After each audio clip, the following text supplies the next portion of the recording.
And boom, we're live. And Heka is already in the chat. Nice. Bonking, is that a Pokemon?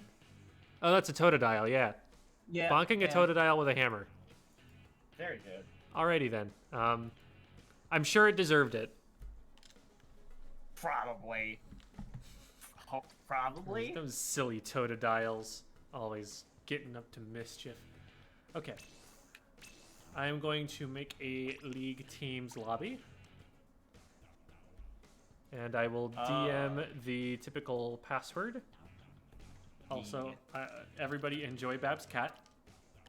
Yay!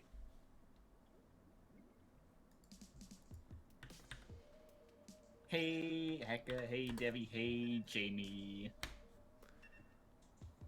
Hey, hey, hey. Oh, no. All right, so Chibi, I sent you the password, and then everybody else, I expect you to know the password by now. I do know it. I'm loading the game up now. It's this like is on the test. Me... If you don't...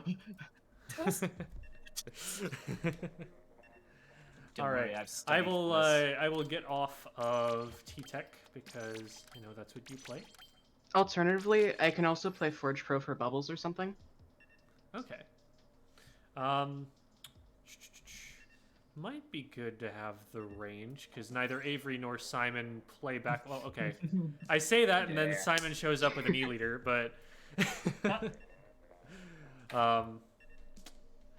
let's see. Charger can work on both these maps. I don't know if that's something Simon wants to play, but it's a thing that we could do.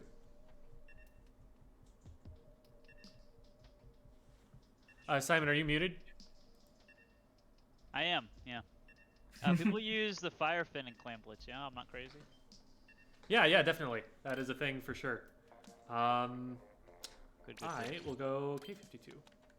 Thank you, Jamie, for fixing the, for using the right name. I appreciate it. The right title. I mean, Chicken Lord. Quickly bounce. That's right! Didn't get the notification. Yeah, that happens. Twitch isn't great about discoverability. It's a thing that we've learned. It's not great at letting people know that things are happening. We love that. Love that so much. Yeah. Okay, is this a thing that people run on this weapon? This actually totally is a thing that people run on this weapon. Cool. Yeah, this is... Okay, this is in fact my 52 gal build. I'm glad, because I have not looked into that in a long time, and so didn't remember. All right, so once Avery's in here, we will be able to play Clam Blitz on Sturgeon Shipyard and Snapper Canal. Does that mean we're double bomb? I mean double wall? Yeah, it's not the end of the world. We'll create a barrier. If we're really good, what we could do is use the walls to stop clam jumps.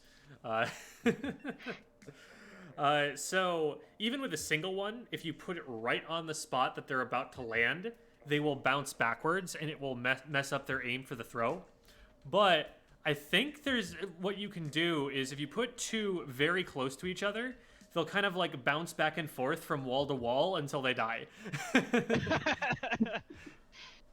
So, Professor Jim, I may or may not have forgotten the password to the first question on the test. Could you help me? No, you failed. Ah! It's There, all over now. All right, bye everybody. Let's see. I don't. It's like every time. Oh, that's. All we have flunked them. Oh, okay. Great Wall of Sturgeon. Well, that's really it. So, the Great Wall of Sturgeon is a concept that I forget if it was. I think it was Ham that taught us this on the Grillers. But the concept is on that map in zones. If you try to push too far into your base, you actually put yourself at a significant disadvantage. It's way harder to hold the like pit area in front of the spawns. because you just have low ground and everybody in like 360 degrees has height advantage over you. So the idea of the Great Wall of Sturgeon is you only push up to a certain point, and then you just create a wall in the most defensible positions. And you're still preventing them from getting onto the zone, but this way you're able to do it from a position where you're a more difficult wall to get over. So that's kind of where that comes from. But that's a Splat Zones concept. In Clam Blitz, you're just trying to get into that pit so you can score. Anyway. Very cool. Very cool. You can kill with a splash ball and any other walls around the place. Even just a small ledge would do. Koru's out for blood here. Alright, 4 splooshes. So remember that the game plan here is walk backwards, hold ZR. That's gonna work super well with my brush. Yeah, this is not the getting easiest matchup for you. No. Okay, so that got me. Good pick, Chibi. One in mid that's marked. And be aware, these guys are going to run around like gnats, okay? They're going to take the opportunity to ignore you and run past you if you give it to them. So always make sure that when you're taking a fight, you're between them and where they want to go. You're not just like letting them slip by. I got demolished. There was someone below. There's only one left. I'm not sure exactly. Okay, that's wipe. Neat. I died to someone's missiles below me hitting the grate that I was on. You can't believe I got a triple. What? Yes, push Chicken me, boy my rises. low-range friends. Oh, I got some clams to throw. Clam. Tasty clams. My life for the basket.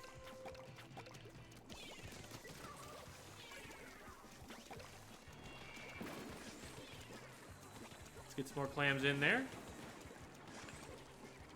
Let's get some more clams in there. Man, I'm just getting constantly Oh, almost. They got me. Tried to pull a sneaky. My god, this is going to be the easiest match of my life with the weapon that I am playing. Literally none of them can do anything about me. I'm too long range. I splat too quickly.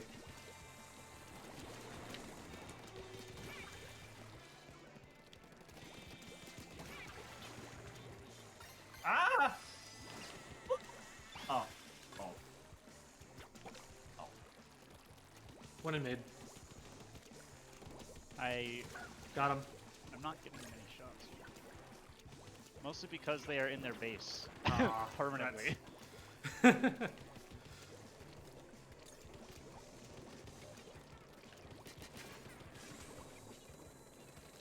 am solo missiled.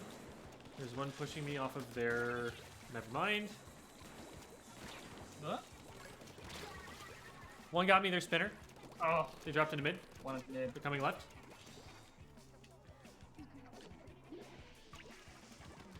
Yeah, on our snipe, they might jump to it. They should be jumping to it. Doesn't look like they are, but... Taps on them. Bang. Okay, that's several down, just the one in front of you. Perfect. Two down. Let's wipe. And that'll give us a power clam, so that's fine. Get forward, paint up, grab clams, get rid of beacons. I'll consider it. You know, maybe I will. Oh, I didn't. Oh, found a beacon! Left on the lower Coming area. up to snipe. I hit him once. He's on top. One They hiding must have around dropped mid. off. Oh, no, they didn't. I just missed. Good shot. There's a beacon on our spinner, though. As soon as they get a clan, they could jump to that, so we need to get rid of that. Nice pick. Oh! Two coming from the left side. Yep, I see him. Three. Hit him once. Oh, I missed. They're in our spawn. They're like right behind our basket. They're just hanging out.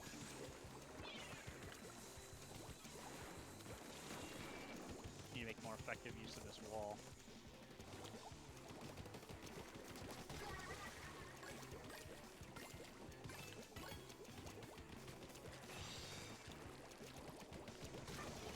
Okay, nice. I should be able to make a clam. One right in front of our basket. Ran to the right side. Funny story about being right in front of their basket. No. Got him! Oh, That was close. way too late Dang. on the special there. There were 3 at their basket, so just paint out into mid. Watch out left side. They've got a lot of paint there. Oh, the missiles! What's up, Smidge? No, we haven't gotten to the VOD review or anything yet. This is our first game, and it's against 4 splooshes. One in our base. Got him. Another one in our base. Yeah, dang it.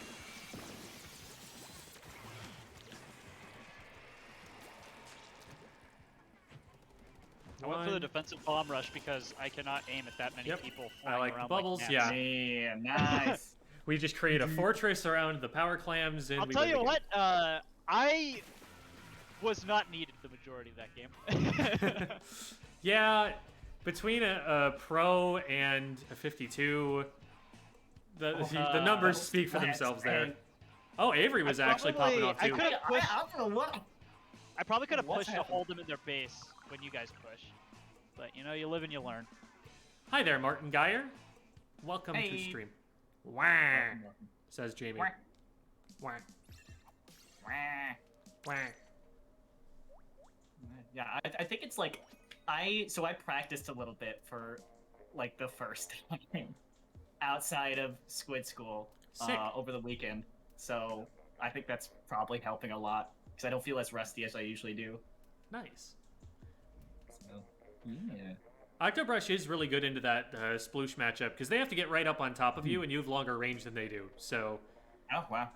the fact that like, because the big weakness of a brush is if you run away from it, it can't chase you while shooting. It has to stop shooting and then move forward and then start swinging again.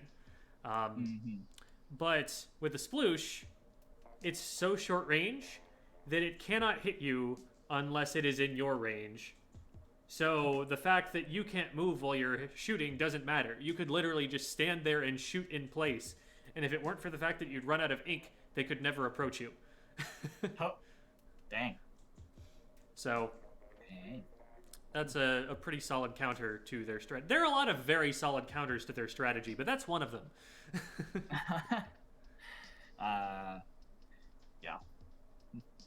Now, where that does work actually is if you use the Sploosh 7, so the one that actually has a lethal bomb, and you do it on something like Rainmaker. Because there you can actually poke with bombs, which is it vastly improves the fight potential of the Sploosh because you can actually threaten someone from further away than right in front of you. But on top of that, on Rainmaker, you can move really, really fast once you do get a pick somewhere, and you also all paint a lot. So you're able to shark in weird places, get picks, and then be like, okay, I got one, let's go. Oh. Yeah, Sploosh is a melee weapon. Sploosh is not a projectile weapon. Don't let anyone tell you otherwise. Right.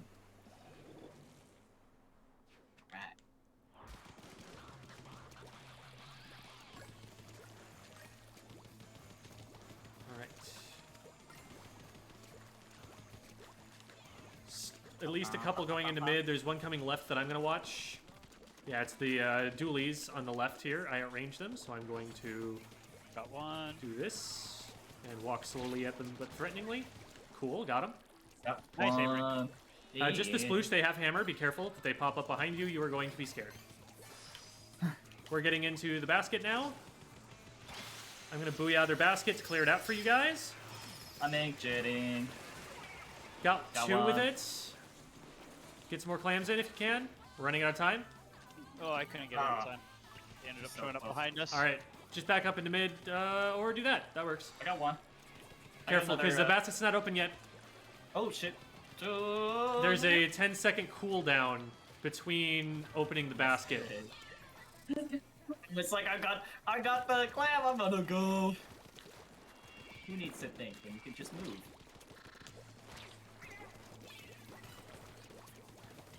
There is some value into thoughtless movement. But this was not one of those occasions. The Sploosh is missing all of their shots by not recognizing they are out of range, and I got them. And now I'm going to rush their basket because I don't think they're in position to stop me. Was Brella behind you? So like I said, they are not in position to stop me. They did lay a really smart ink line, but... Nice. You're the last Avery, so you probably can't make it in there. Just play safe, don't get picked. I missed. I just jumped in the water. I'm going for a swim real quick. Refreshing. Yep. Very refreshing. Ah, that's a hammer. Okay, I'm good. Zabrella on bike. Our bike. Got one. Whoa, that was laggy. Excuse me? Okay. Oh, I missed. Yeah, we didn't spot someone on the right there. What? There's still one on right. What?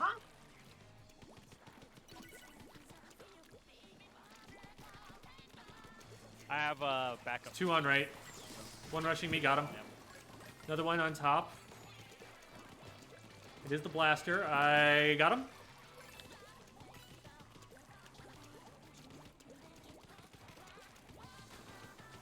There's Brella one pushing us behind from me. left. Thank you. You got this. Nice. Oh, I got hit though. They're in our street. Yeah, there's a couple. Hammer. I'm gonna push the ball carrier so they can't jump. Got him. Painting Now we up need for to special. regain control of mid a little bit here. Rated. All right, that's good. Watch out on the right. They like pushing from there. Blaster is right hill. There's two in There's mid. one right. Blaster's two watching right now.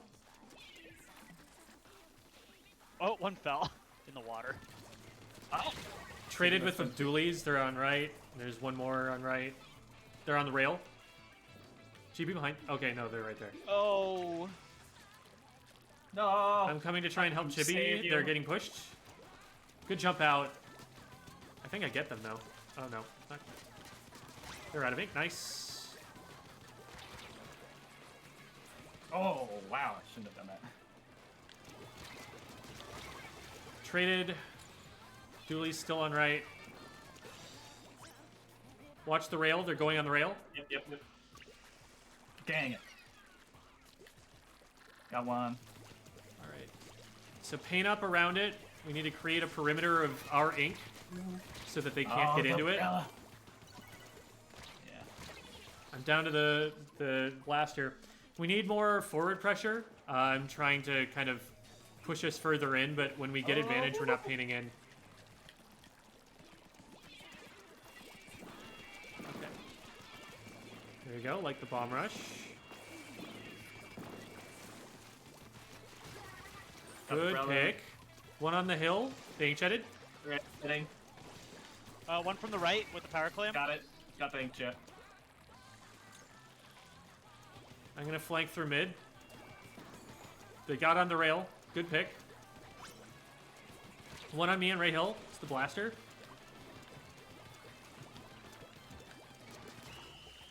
All right, cool. We got him. Nice. They didn't make a power climb, which is their mistake. But when we do get them down on defense, #1 priority should be paint forward so that the next fight we have more paint than they do. Makes sense. Makes sense. I feel like we're playing super well this stream. At least I feel like I'm playing really well. But I mean, I don't know. What do you guys think? Yeah, you're doing pretty well. Well, I Gotten mean, 12 like KA in both games. Team comp. I think we're doing really good.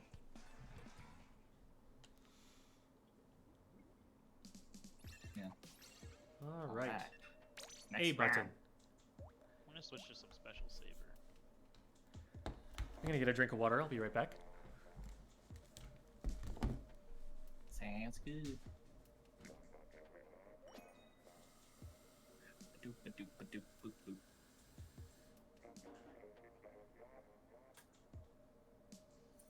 Mm.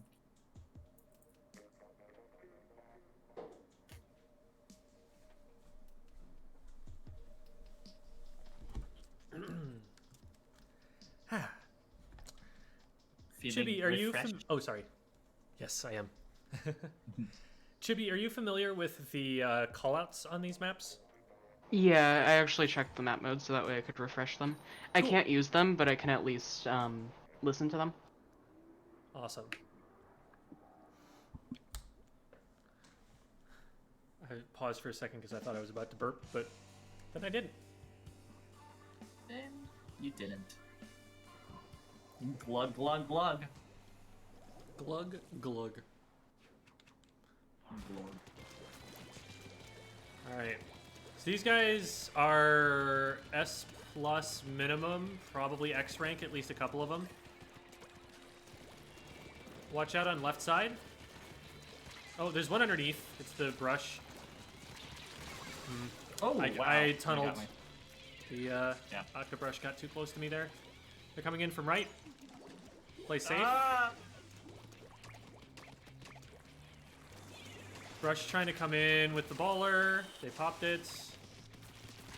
Brush should go down here. Nice. Got the Okay, brush. they're throwing them in from on top of Snipe as well as on traded. right. Good trade. Ballpoint doesn't have charge. I'm pushing them now. Nice. Good follow up there. So now we need to get some paint in mid. Push up there with Chibi.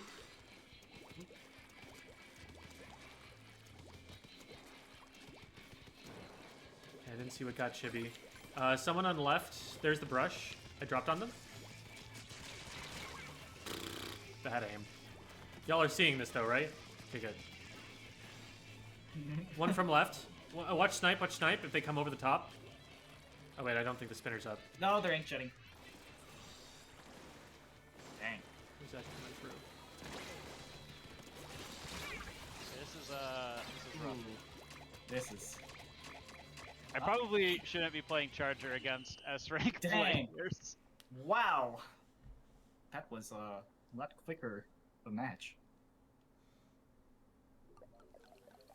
Yeah, no worries. A bunch of just 1v1 fights that weren't going our way. Mystery.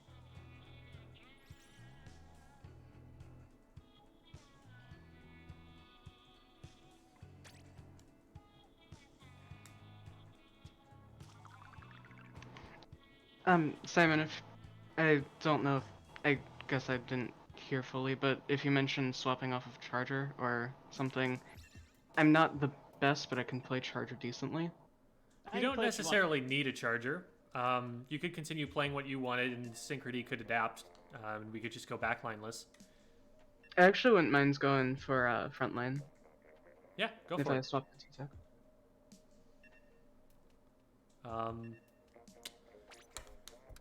I will. I just don't probably feel like go I'm sorry. here. No, go ahead. I don't feel like I'm doing the best with the Forge Pro today. This works out. What was Synchrony? Would you be going Tri-Slosh? Sure. Yeah. That makes sense. But I will adapt so that y'all can play what you want to. So just let me know if there's a weapon you do want to play, and we'll figure out a way to make it work. Okay. I play brush. Brush or roller. This is all I do.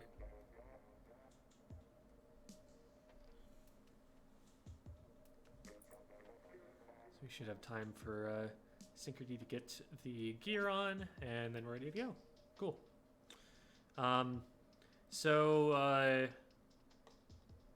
Simon and Chibi would be a good pair. Can kind of like poke people with burst bombs, and then that reduces the number of shots that Chibi needs to hit, or, you know, vice versa. So that's a good pair. I would also pair well with either of you two, and then Avery can be kind of doing distraction on the other side Yeah. from us. Figured. That's what I do. Oh, I think we've scrimmed one of these guys at least.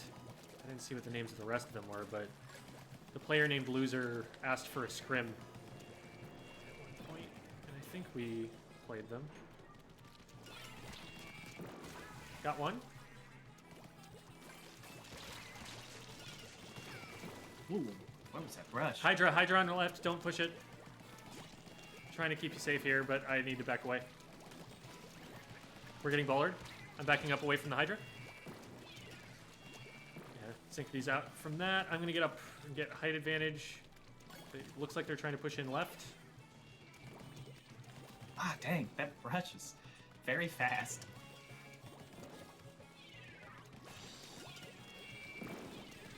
Got one. They're trying to come around right. Good stop.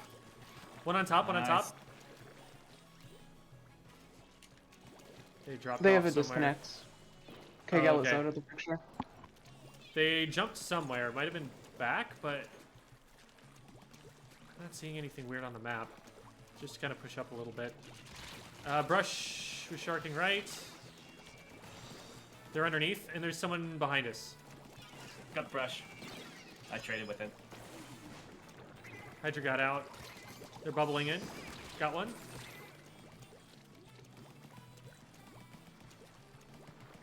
I'm going to just try and booyah the Hydra out of the way, and then go for the clam. Oh. Well, I I keep booyah the falling Hydra, off the but... map. Okay, might just want to back away from that. It's just you two there. Oh, I almost If we snuck can't it in. displace the Hydra and they have an angle on us, we're going to die. So we need to get them out of the way before we make a push. Means the timing's going to be careful not doing there. very well. Hydra on left great. They dropped down into mid. Trying to get an angle on them here.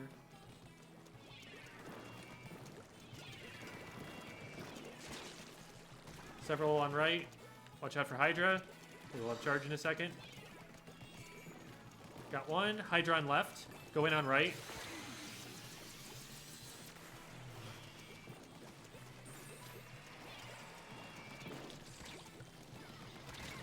Couldn't get to Man. the Hydra. I can't kill. Oh, The brush just gosh. walked forward and killed me. I keep getting destroyed by the brush.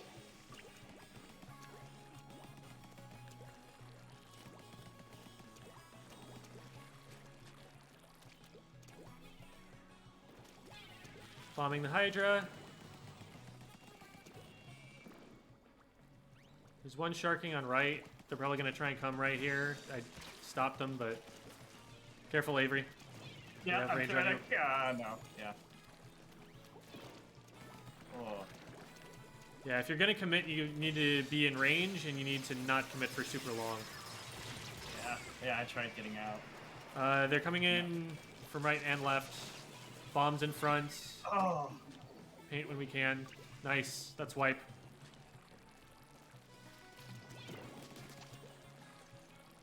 You don't have to worry too much about the bubble in that position because nobody's going to pop it, and it will expire after a certain amount of time. One on their snipe. Hydra is on top right. One in mid. Hit him once. Nice. That brush. One on me. I hit him. Oh my god, that's bomb. Hydra is at the basket on the ground. I'm gonna try and get a booyah bomb at them. Getting Jeff. Make jet egg. Hydra's wasting their charge on me. Going in. Nice, got him. Rush on me. And they got me. Dang. One on left. Left mid.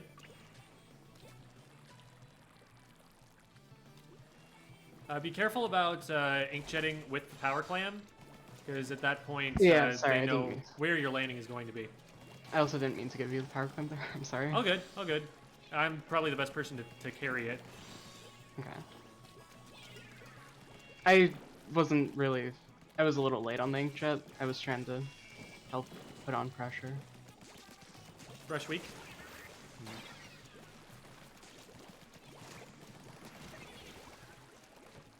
Just the Hydra. We need to not let them get any clams in here.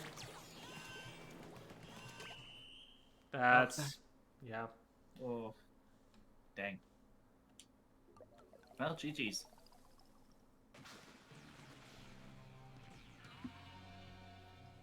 I ended up scuffing a power clam throw pretty bad earlier. I'm sorry. It's all good. We didn't have a ton of follow-up ready for that, so I don't know if it would have equalized for the win, but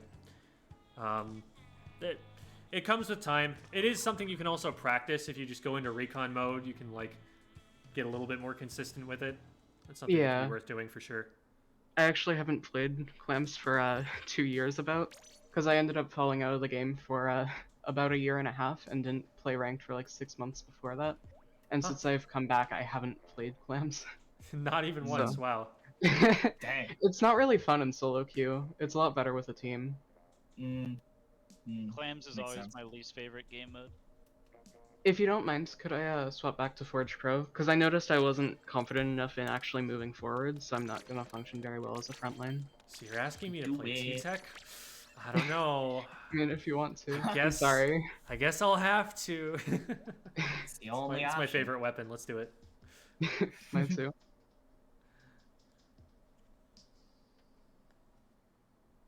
Let's go. Let's do it.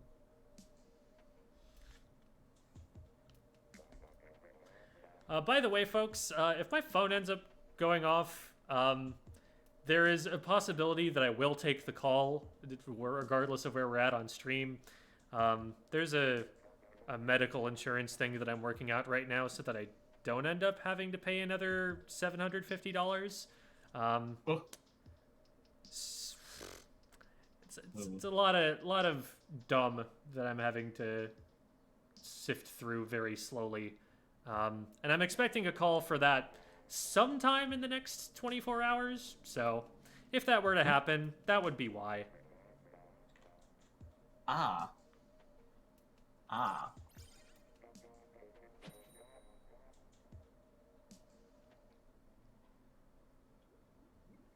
Let's do it.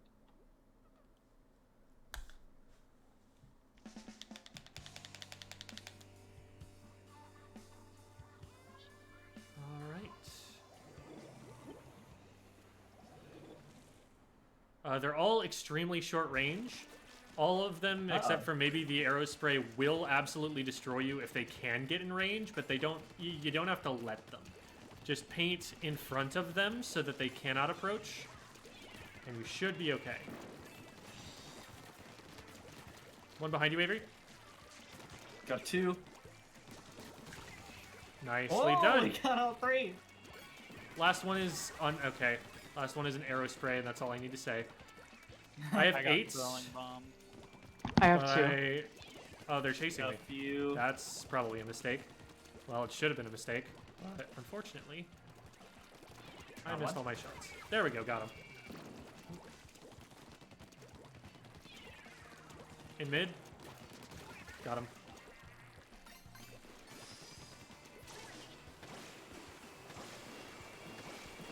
Double link jet.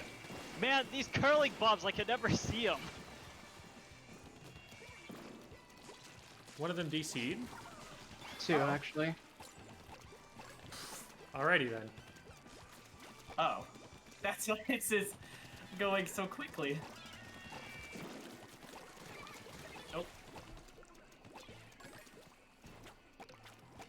Oh wow, this is. Yeah, I think the DC is helping out a little bit.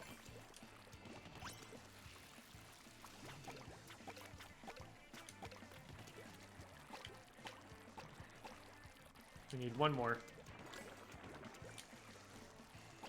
There it is. That's it. Wow. Well, that happened.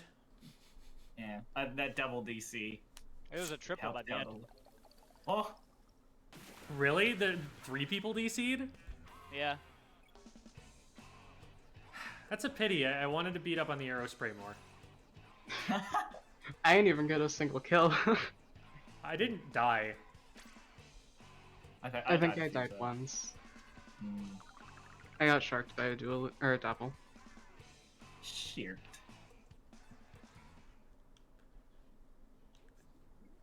Put them out of their misery. Yep. Yeah, that probably wasn't a fun game for them. Total Wasn't particularly fun for us, but Yeah, it was a fairly quick game.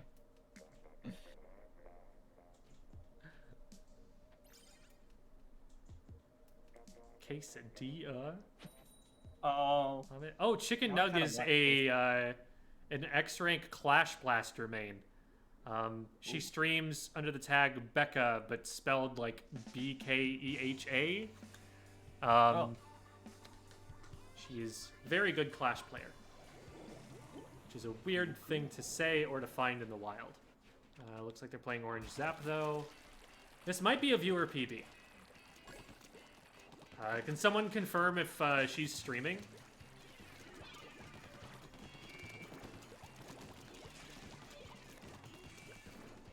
One going right hill, it's them. Oh, they're two. Watch out for Luna. Okay, I gotta get out. Whew. That was a scary jump, but I made it. I'm being pushed through our street. I'm down. Oh, no. I keep hitting him like indirect twice and not being able to get the third. Yeah, Becca's great. Do recommend. They're in the bubbles, so he's making very good use of them. One on bunker. Oh, where was that bomb? Was that right underneath me? Suction bomb, yeah. I'm the smart one. Dang. They're still underneath. Throw bombs if you have them. How about some chickens?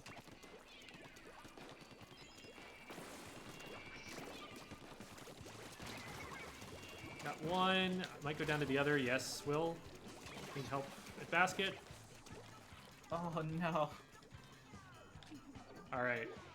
We might have cleared him out, but we need to get some paint perimeter around us. Yeah.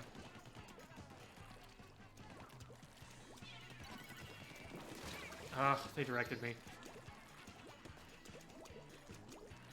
They're at right wall. Oh, And watch out on left, I see a significant amount of paint going down over there as well. Yep. I have bubbles to defend with if it's needed. Zap on me on right, nice. Blaster as well, got the blaster.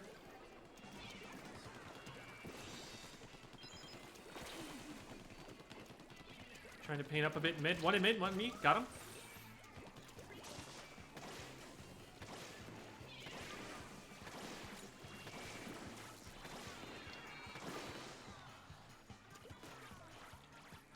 One going right.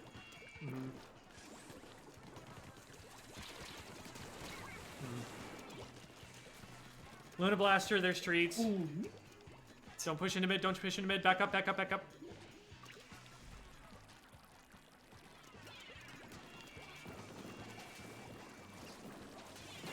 Nah.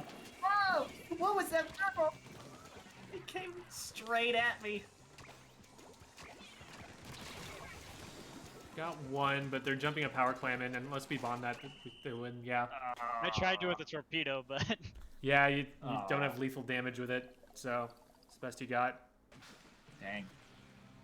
Powerful.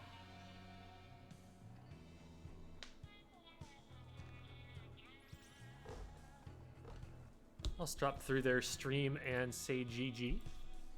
Yeah.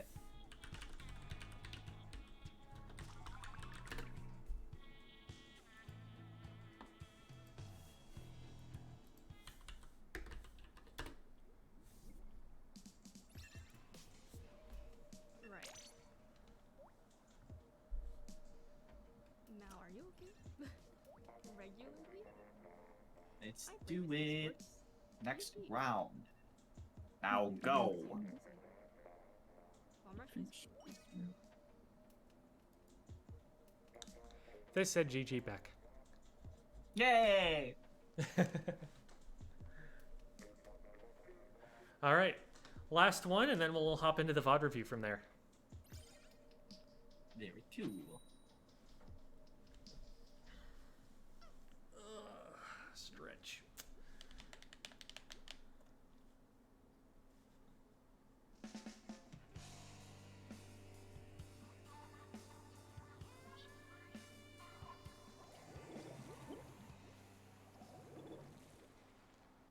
Okay, they don't have a ton of paint. It's double K-Pro and a charger. So that's an advantage that we can use over them.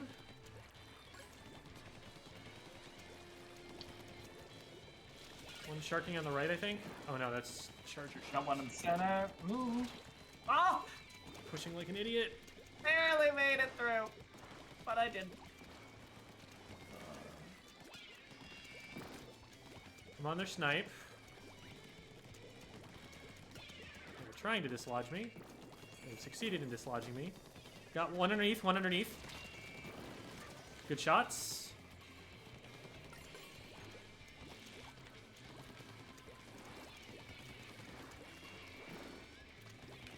One on this. Oh, there's two on the snipe.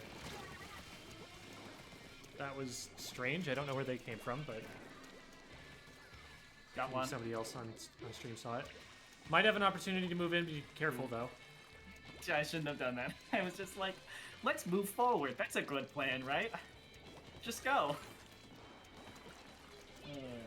Situationally, that is a good plan. Without any backup or anything. Or any way to get back. Got one. Or recover. I didn't get the other one. Nice pick though. One left down Oh, there. I got covered. I traded. Before I could get there in time. Yay! This is not a thing you do to chargers, by the way. You expect them to hit you after one or two shots.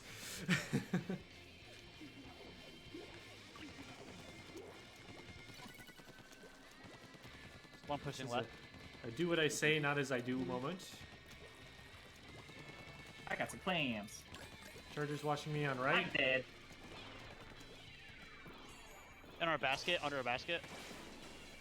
Oh, dang.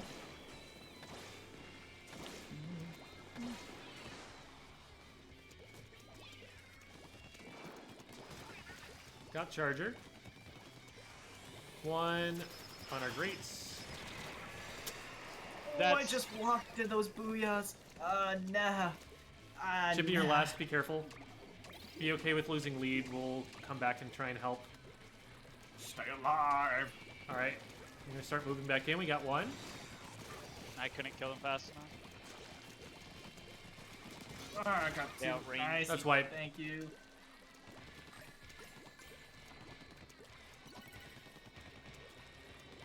We got a clam. Jim, you want me to There's grab one the on clam their and snipe. bring it over? Uh-oh. I'm gonna doing this the chicken board way. Maybe not the smart way, but it's the way that I'm doing it. One got me in mid, and there's a charger. They're great. I'm down. That's 2 for 2. Traded.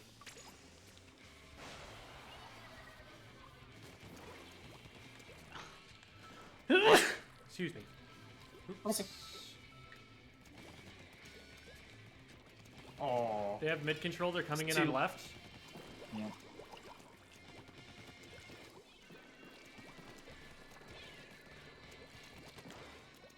Got one.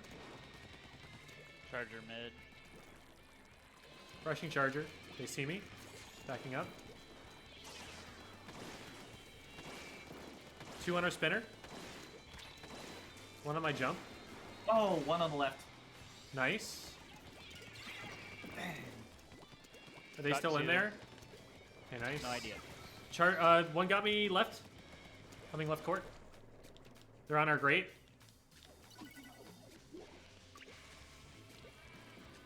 Still there on left.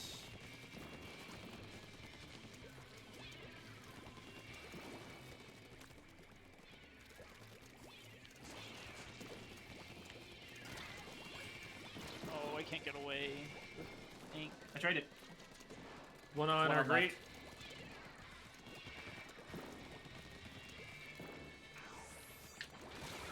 I'm down to splashdown. Ah, One on left still. Nice. got one. Oh, traded. All right. We need to keep that clam alive. This is a protect the president situation. Yeah, I'm just gonna back up a bit here. K-Pro and mid pushing me. I got a missed clam too. my shots really badly, and then got sniped. Coming in on left.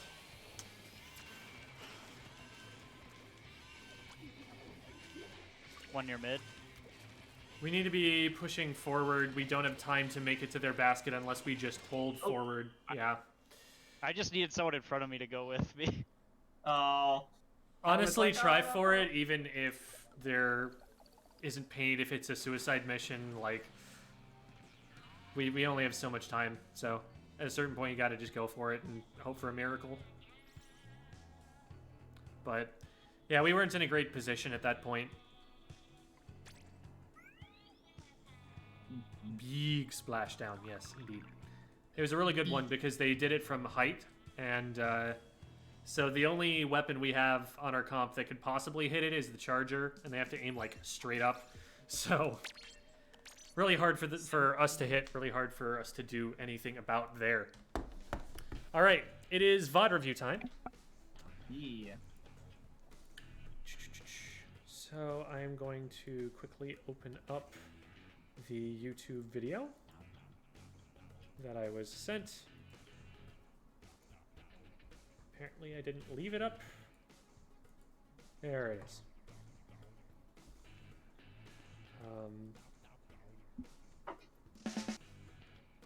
There, you hear those drums.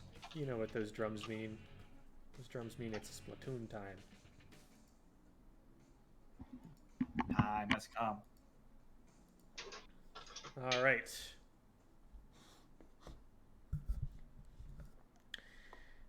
Here we go.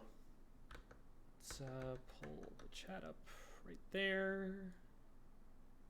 Time to get the pen and paper, exactly. All right.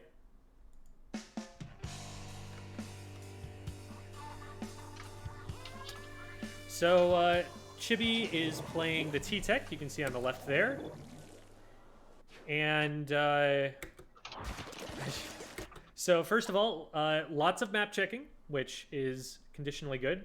I would like to point out that I can't see Chibi's gear, but the only weapon on this entire screen that has anything of a gear build that should be anywhere near what you're running is the K-Shot on the other team.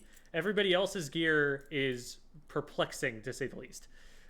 I can send a screenshot of my gear if you'd like. If you'd like me to take a look at it, I absolutely can. It doesn't really need to be part of the VOD review, I don't think. Okay. But this team's K-Shot, I can at least see what they're going for. But like everybody else, it's like I don't understand. The H3 doesn't have enough MPU that it will hit its potential 2-shot threshold, but it has some of it. So like, what is it trying to do there? The roller doesn't have swim speed; it has run speed. There's a lot going on this screen that I would just say everybody go to sendu.inc and look at what the top 500 players are building on those weapons. You don't necessarily have to build exactly what they do, but know what they're doing and why they're doing it when you decide what it is that you want to do. So we push over into the right side. We're doing a lot of map checks here. This is almost to the point where like you're almost not getting enough information from right in front of you, but I think what we can say is that you're very clearly seeing there's someone who's going left, there's someone who's on right stack, and then there are probably a couple that are not in position yet. So with your teammate here, you know, it might be a good idea to try and rush this person on the right, and I think you guys do try to do that. Okay, you spot them there, and that's when you start to move over here. At this point, you have seen that there's someone on this side right here who's about to move up to right stack, so this will be a 2v2 if you go for it. And missing that movement right there makes this a much more risky fight to take. Did you end up here by mistake, or did you like not get up over the ledge and then just be like, oh, I'll go right instead?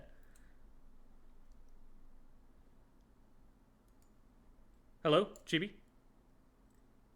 Oh, sorry, my mic was muted. Oh, there you go. So like right here.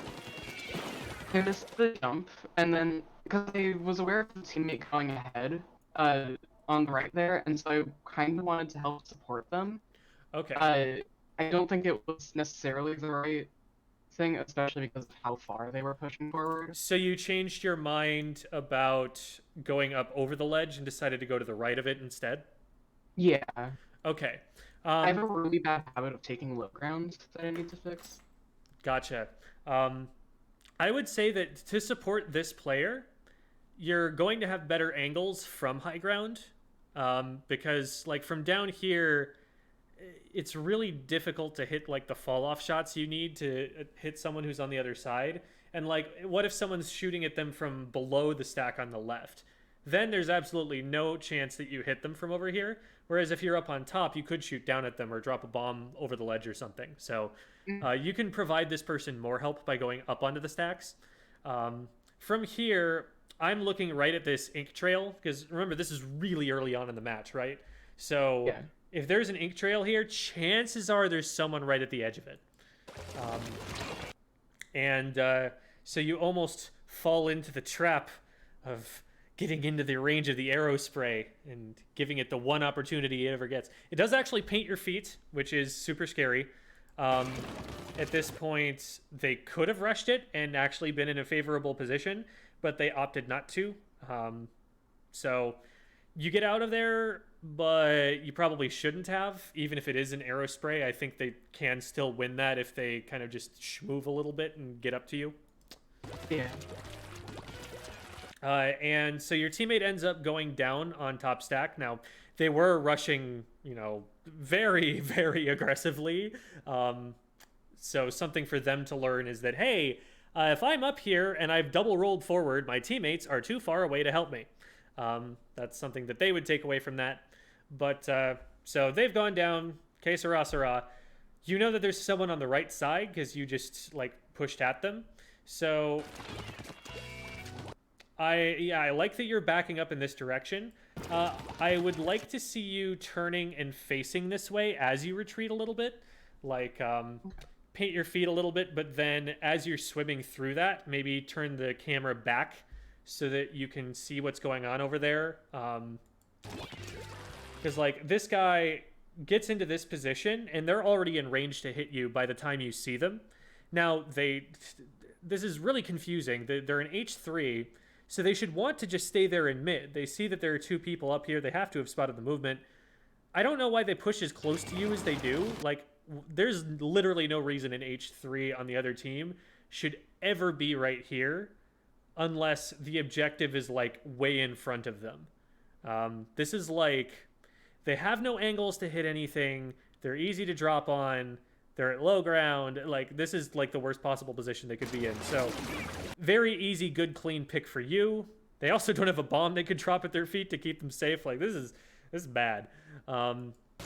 So good job taking them out for their foolish escapades. So it looks like, oops, that's the volume, but that's not what I'm trying to click. So right here, you're checking the map. You paint here, and then I think you're trying to jump up onto this side, but then you miss the jump and end up falling down. Yeah. I do like your decision to retreat. I'd be careful, of course, of dragging the missiles towards Shady Lady over here. But you did a good job of stopping for a second and making sure they fall in front. And she thankfully sees that they're falling in front of her and backs up. So. Yeah, I was actually trying to be cautious of not dragging them. I thought they were gonna I don't know what exactly I was thinking, but I did have the intention of going away from them. Yeah, and I think I would say that you did that successfully. Having now seen how it played out, the reason you didn't want to just freeze in left closed here and let them all fall as far forward as possible is that given that this player and this player both have missiles, one of them launched them, I think it was probably the K-shot because you just splatted the H3. Wait, who's shooting those missiles? Nobody had special. Oh, the K-shot gets them and then immediately fires them. Okay, yeah. So the K-shot is shooting missiles, right? The K-shot's whole thing is they shoot missiles at you and then they know where you are, and so they just rush you while they can see exactly where you are. That's kind of the one time that they play aggressively. Every other time, they're basically a support weapon. So you see there's a whole bunch of ink in mid. For all you know, they're standing right here, firing these missiles, and they're about to chase you through closed once they see that that's where you are. So I completely agree with you backing up, at least somewhat, and just spotting, you know, that person's there and then sitting for just a second. I think you handled that really well. Thank you. So the roller here is scary. And approaching them through here, you don't really have cover to approach them from. They actually outrange you with their vertical flick, I believe. So this corridor right here, if they like peek you from around here or something, you definitely have to respect that. If I'm trying to approach the roller, I might try to go up over the stacks instead or something. Okay, you end up backing up instead. I would probably be getting up here. It looks like your Tri-Slosh is shooting at someone. You could maybe try going through closed to follow up on that, since there's clearly someone on the left if they're painting there. Or you could be getting up on here and maybe dropping a bomb over the side.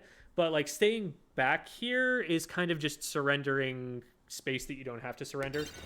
I think a general trend that I'll be pointing out later on is actually extremely similar to Neo's VOD review when we worked with him, is that when you have an advantage, you're not pushing it. When you have the ability to paint forward, you're not taking that advantage, and so you're ending up playing neutral for longer than you have to. You're not ending up in control of the objective for very long, because either you get some picks and then just let them back into mid and they get control, or you get some picks, you start to, you know, get the tower pushed, but you don't have enough paint in front of you to be able to really push the tower effectively, and you lose the push right away. Yeah. So that's I going to be think a general theme, but you were going to say? One thing that I noticed, because I watched this back a couple times just to see if I could pick anything up, I think the biggest thing that I've noticed is oftentimes, I think there's only 2 instances where I actually go past my half of mid, Mm-hmm. and I don't think that's really good at all for me as a frontline. I tend to lean a lot more into being a passive player, so that's why I tend to play support a lot, but I want to try to kind of like learn to get out of that comfort zone to actually play Slayer effectively. Because I have a lot of fun playing both, so I want to be able to play both well. And if you're ending up playing an NZAP, like, you do need to know how to do both. So I think it's valuable to pick something up like Ttek, because Ttek, for one thing, it's a little bit slower, and so you're really forced to take the best fights you possibly can. But for another thing, it is a much more aggressive weapon, and so you're going to end up kind of rushing forward a lot more.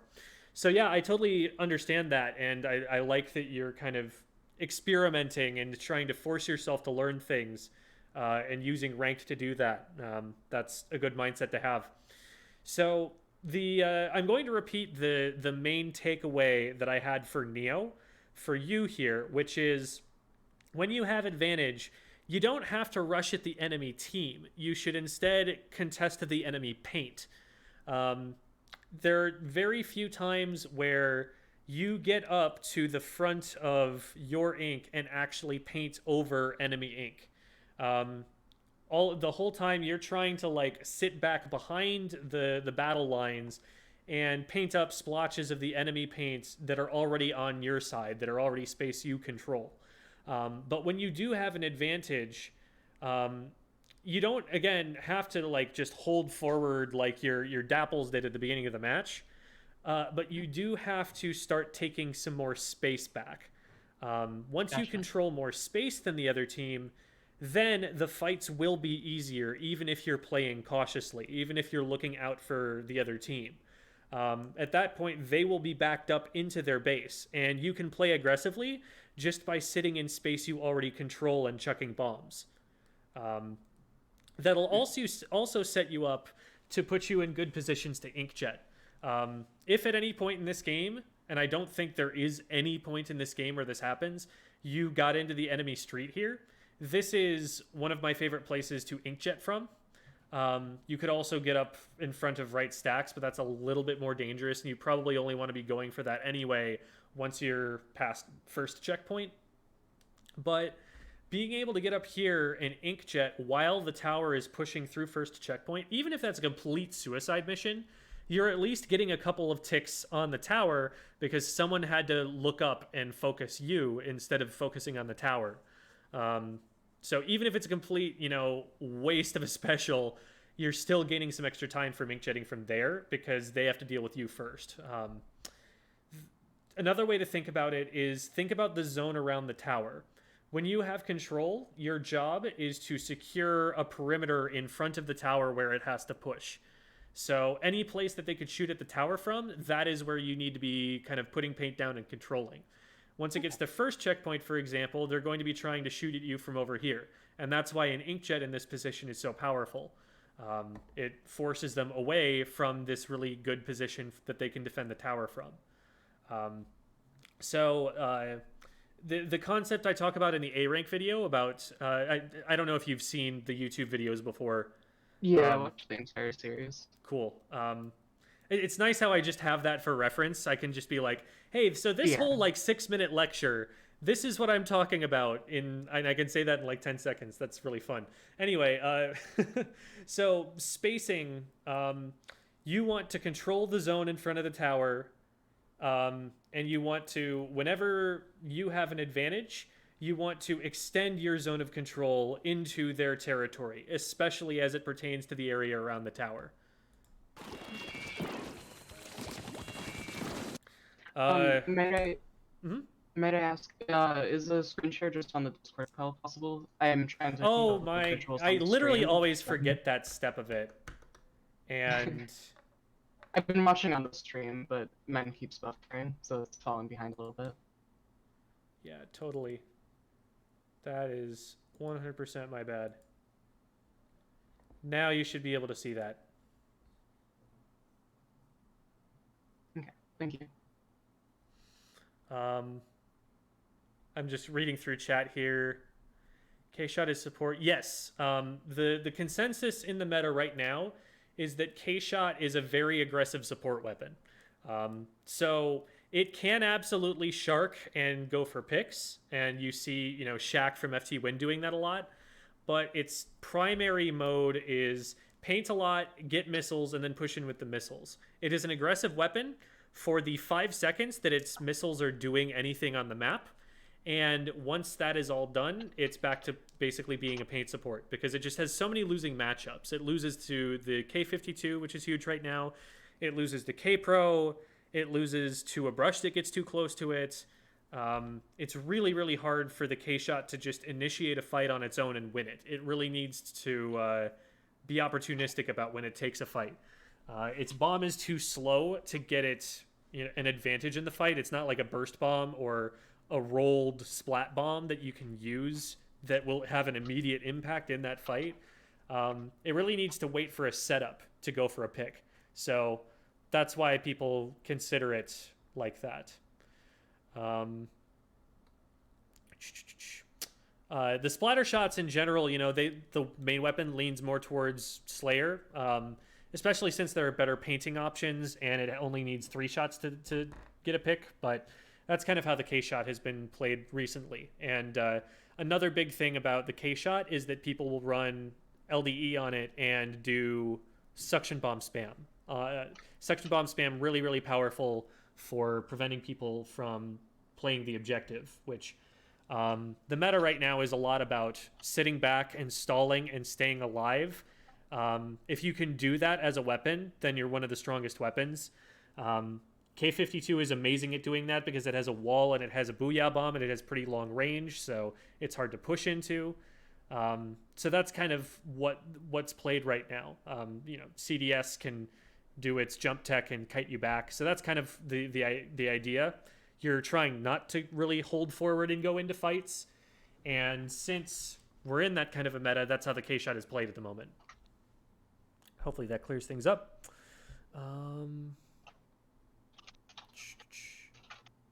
It's mandatory to play it somewhat like a Slayer during the game at all times. Yes, for sure.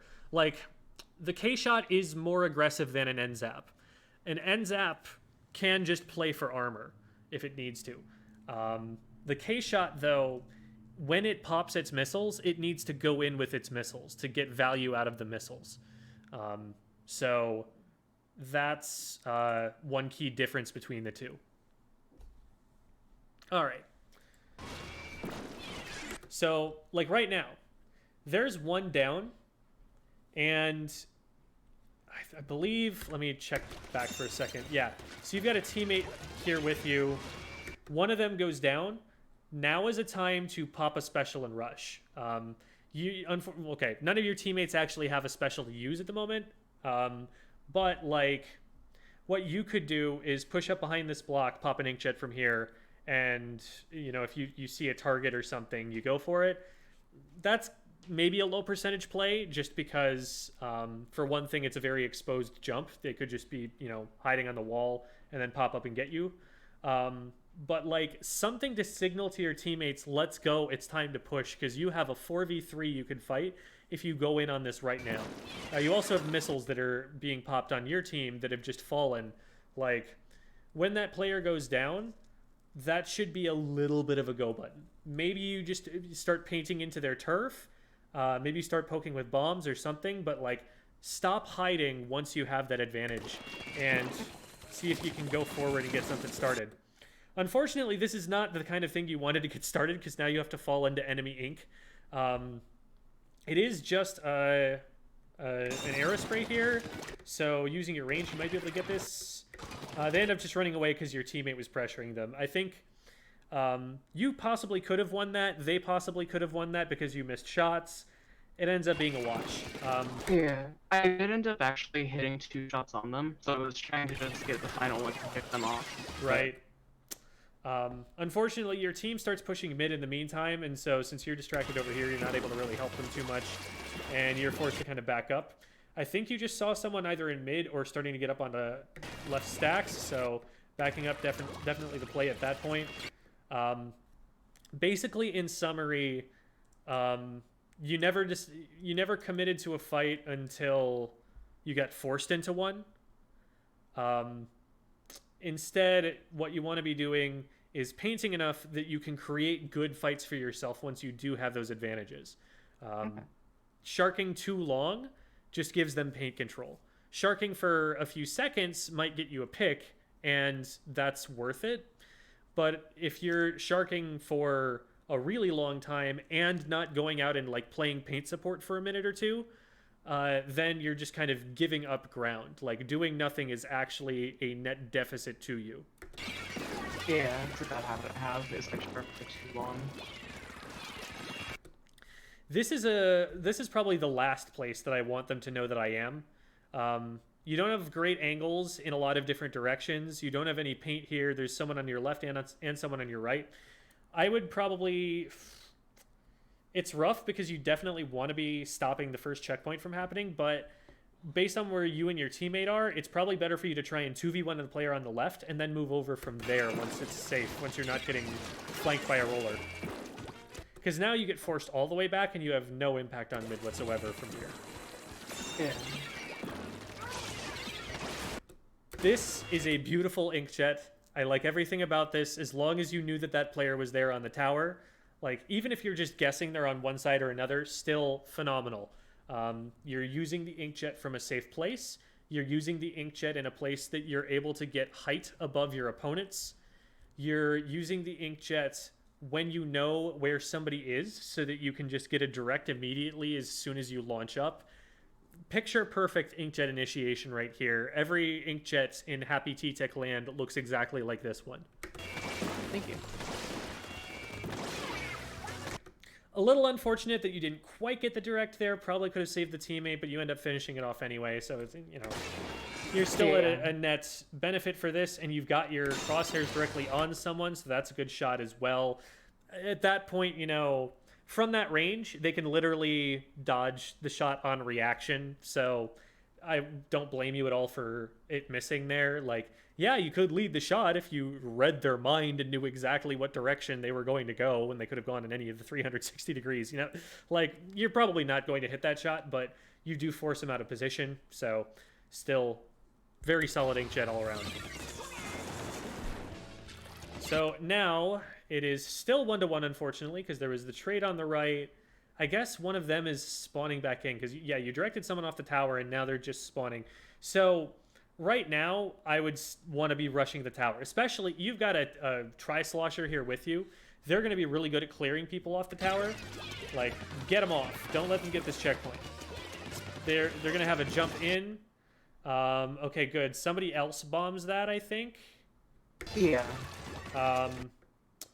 One thing I would be doing right now is, since the tower is clear, I don't want somebody else to be like sharking on the other side of this and be able to just climb back up when they see that the coast is clear and keep the time ticking down on the checkpoint. I would hop on here and hop off really quickly. There's 2 up, but you can actually see where both of them are right now. Okay.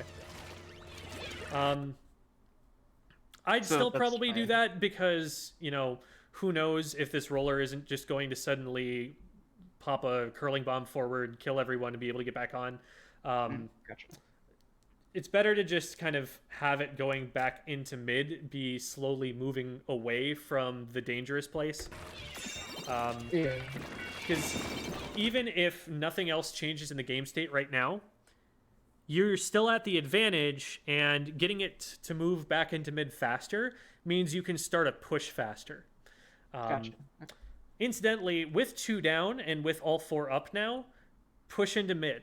Get them out of mid. Yeah, there's a roller there, but I just realized I misunderstood what you said. I thought you were mentioning someone being behind the tower for like waiting for you to like leave and then. Gotcha. Yeah, I mean, I see now. that's you know, something that I would be worried about if I didn't know that information. But even if, you know, there isn't someone sharking there, if they win a fight, they get to keep the tower closer to where the checkpoint is. Yeah. Sorry, that was. And also on offense, you know, it's still helpful to have it push forward faster. Yeah. Oh, no. Your teammate did not respect the suction bomb net there, so unfortunately now you don't really have that much of an advantage. And you try to go and help this teammate, but again, they're pushing in too quickly. They're going in alone. They're dying. There's someone underneath you, and it's a roller, so we don't really want to take that fight unless they give us an advantage. Cool, they wasted splashdown. That's fine. But unfortunately, you guys are now a second player down, and so yeah, the jump out isn't a bad idea. What you could also do is shark here, because it looks like someone's getting forced in your direction by your teammates. You might have been able to help with that a little bit. I don't know. Think about jumping out as getting splatted, basically. This is a slightly better version of getting splatted. Like, yeah, you do it if the alternative is to get splatted, but if you're in a position where you might be able to hold your ground, it can be worth it to try and stay there. And you can also see, like, if you just hide around this corner and keep cover there, if you're seeing, like, oh, shoot, they do know where I am, you still have time to get out of there. But staying in that position might give you the ability to rally back on defense faster than if you have to paint your way all the way back in from spawn again.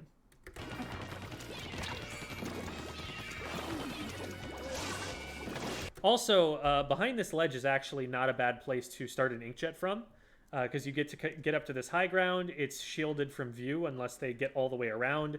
And from this vantage point, you can see if they're coming all the way around, so you can just hit them with the inkjet. So I do happen to like that spot for triggering inkjets.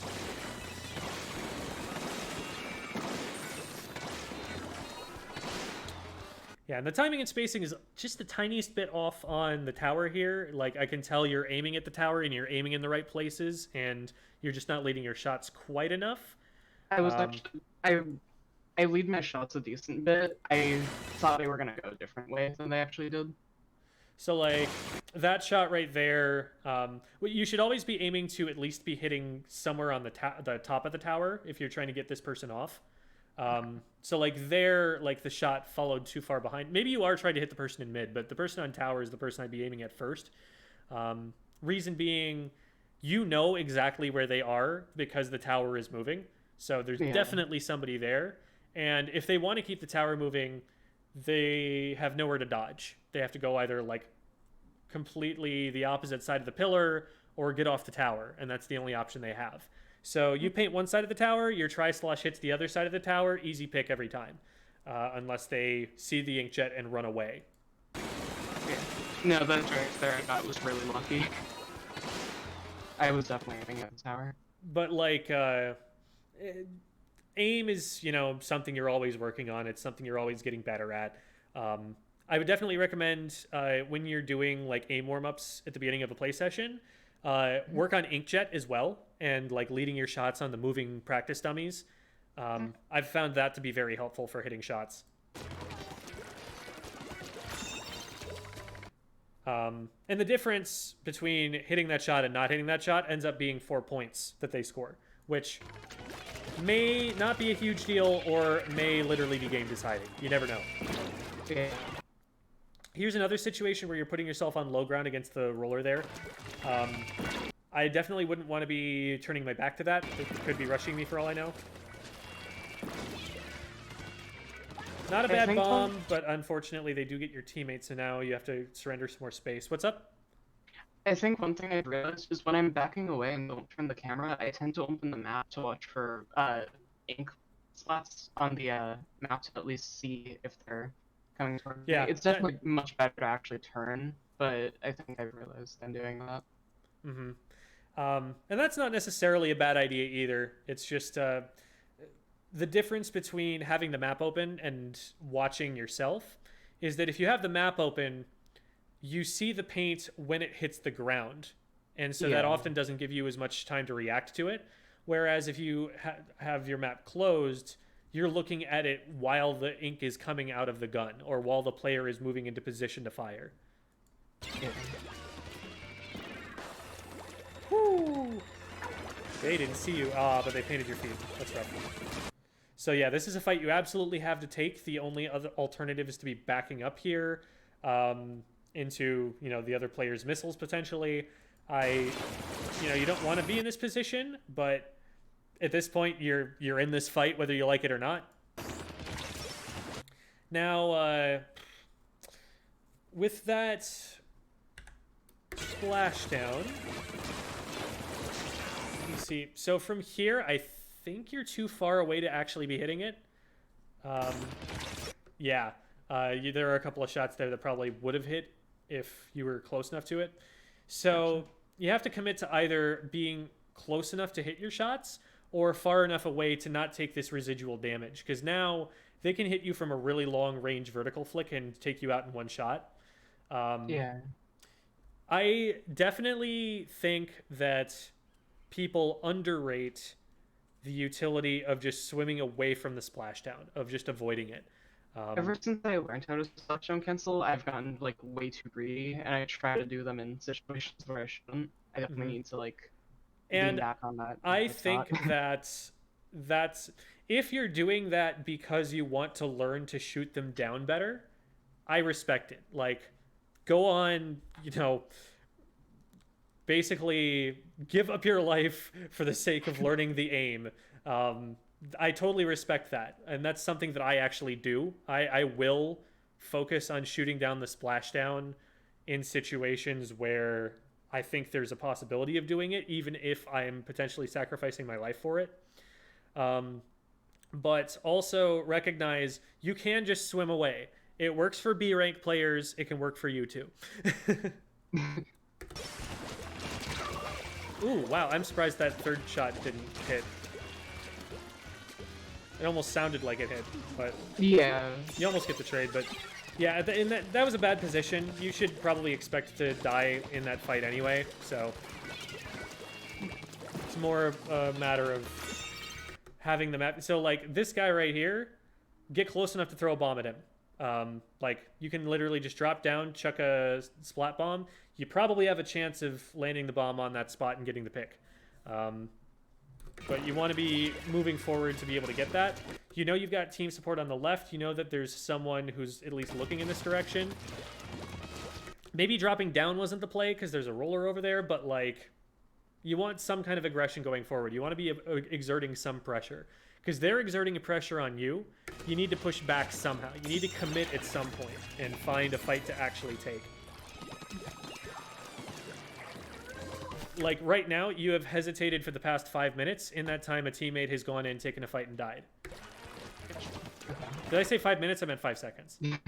I mean, it might as well be for how fast the game goes. 30 years in there. It's been a whole decade this match has lasted. It's like the League of Legends Aphelios 200 years meme. There's like one person in the chat and maybe who understands what I'm talking about, but that the idea is like that's how long it takes him to scale.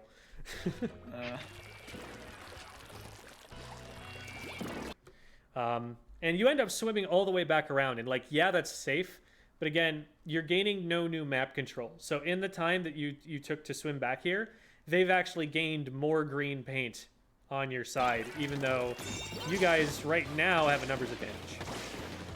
All right, you're able to at least get one pick there. This isn't a bad place to be ink jetting from, perfectly safe. Now push in, get turf. You've got a player right there. Paint the stuff behind him. Paint the stuff to the side of them. Paint the stuff in front of them. If they're getting on the tower, you need control in front of the tower, and you do not have that control right now. So them initiating the tower push at all, opponents are going to see, oh, hey, there's somebody here. And we know exactly where they are. We have all this green paint that we can swim right up to them. That's a losing fight for them. Get up there and paint with them. Like everything you're painting right now, for one thing, that section right there was already purple. You're not getting any special from that. You're not getting any map control from that. Your team is pushing up very far in front of you at this point. See, the roller's right here. If you had pushed up with your teammate, you could have kind of bullied that roller out of that position, but because they went up alone, the roller's allowed to stay there. They force your teammate back. Now they're forced all the way back behind left stack. So... And finally, the teammate is like, well, I've got to push at some point, and they just kind of feed into the roller. So, yeah, again, the teammate probably shouldn't have taken that fight, but if you took that fight with them, it's a fight they could win. So, Yeah. Go up there It's and actually initiate a push. Yeah. It's like if I made the decision to actually help them, then it's a higher chance then. Exactly. Work with what you have rather than... Waiting for the perfect opportunity. Yeah. Something... Also just like... Oh, yeah, go ahead. Also just like, your teammates aren't playing perfectly. Try to work with them instead of blaming them for bad plays. Yeah, something that Shy says in the top 500 video is even if it's the wrong decision, if you make it quickly enough, it can work better than the right decision that you hesitate to make. Yeah. Like, okay, this is a 2v3. This is not the fight that we maybe should be taking, but we caught them by surprise because we did it fast enough, and now it's a 2v2, and now we've got a chance. That's kind of the idea. And obviously, you know, with a roller, maybe those risks are not worth taking, but like the way that you beat a roller is with painting, and you're not painting aggressively enough to take this roller out of the equation. You beat a roller by painting all of the spots that are scary for them to be in so that they can't be in them. And if the roller can't be in the scary spots, you can push the tower all the way up until you hit a scary spot, and then you have to worry about the roller again.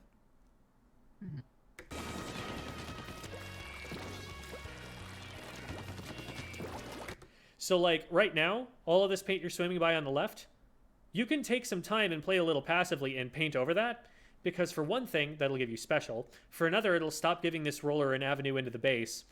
And then once you have that special, you know, maybe then you can rush forward and actually use that over the wall here to secure first checkpoint. But like... The thought process here is actually, I see 3 of them are down, and I know I can cover some of the green up there to get my special since it's so close. So I just wanted to focus on moving up to actually secure somewhere, since Absolutely. we could have an advantage. In that position, I would have actually painted up to here instead, like right underneath this ledge, because you can often surprise someone coming from spawn from here. If you come up over this ledge, somebody who's up on top here sees you before you're actually at an angle that you can get a pick on them, and so they have more time to run away. Gotcha. So I prefer going from here. It is a little bit less safe in that you're a little bit closer to them, but they're going to be shooting at the tower anyway. This is right on the tower. If the tower keeps pushing forward, you're just going to land on the tower as soon as you drop down. So your jump is potentially even more dangerous here, even though you're below a second ledge, than it would be over here in the corner or something. Okay. Also, notice there was someone over here. And so if you paint your way over here, you notice that person before you come up over the ledge. But because there's that glass thing to your left, it's blocking you from spotting this person. So the way you avoid this person if you go up on the street is you get height over the top of this ledge, and then you can either shoot back down at them or you can just ignore them because they're all like really short range weapons. Another reason that doesn't work super well is that the entire left court is still painted green. And that's another thing that, again, if you were being more aggressive with your painting and establishing a bigger perimeter forward, you would have more vision over there of what's going on the left. It seems to me the biggest thing... Sorry. Go ahead. It seems to me the biggest thing is that I'm not painting in the ways that I should be, and thus I minimize the turf control I have, which then feeds into the timidness to actually move up, is what I think the biggest pattern might be. What I would say is think about paint as an aggressive tactic. Think about paint as I am making it so that I can push further forward safely when I paint forward. So like when you have an advantage, you don't have to like hard commit to a fight that you know you'll win every time, because the better players get, the fewer of those opportunities you will have. But what you can do is create small advantages so that a fight that you get into ends up being a 60-40 instead of a 50-50. You get little advantages by painting forward, and you don't have to like get straight to the edge of your paint and paint the entire enemy section. Like, you don't have to be... Can you see my mouse? Yeah, I can. So, like, if you're right here, you know, this is really dangerous, being right here and trying to paint this entire area, even though that's more efficient. But even if you're, like, back here and you paint this a little bit right here and the edge here and maybe a little bit on the right over here, that's still securing more of an advantage for you and making it so that you know you can actually go to the end of this and there's not a roller sharking you. I think optimally would have been a better word than efficiently for what I was trying to say. Like, giving myself that ground. So and I'm trying to establish, like, what is optimal so that we're more specific. Because, like, a junior does want to paint almost exactly like you're doing. It doesn't want to push super far forward. When it paints, it wants to, like, clean up and only paint once it has frontliners in front of it, creating space for it. So like a junior would only want to paint left court once it already has someone in left street. You can just paint left court because you're a Ttek and your job is to be pushing forward into left court. So you could take left court. That's not my favorite position to take. Like I said, I like to be in the street so I have the height advantage. Because what a lot of people will like to do is drop down from maybe here, and then they have height advantage over you if you're in the court, and you're not really protecting the tower from that angle. But that was just kind of an example. You know, if you're trying to, for example, in a clam blitz push, you might want to come through their street, and then you can kind of jump out here and get to the basket that way. That's a position where, like, the aggressive weapon will actually try to paint through there and create space for their teammates to be able to work with them and take a good fight that's past the halfway point on the map.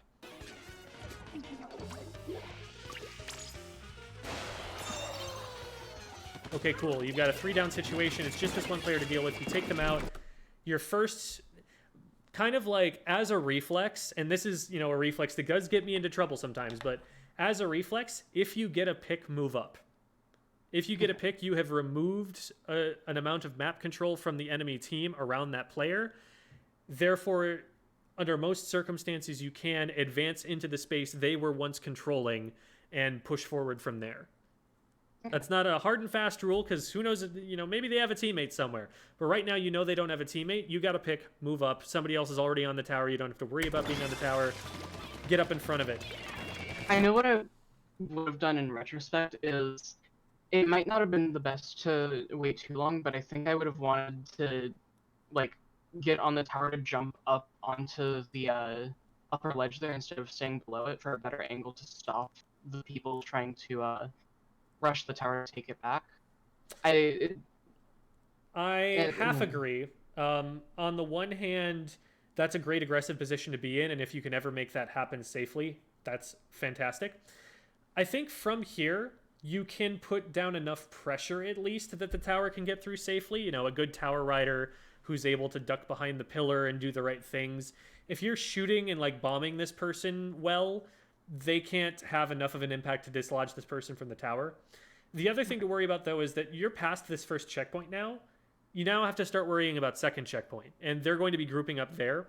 So I might want to be moving more towards mid right now and getting control over there, especially since there's not a lot of paint in front of the tower at the moment.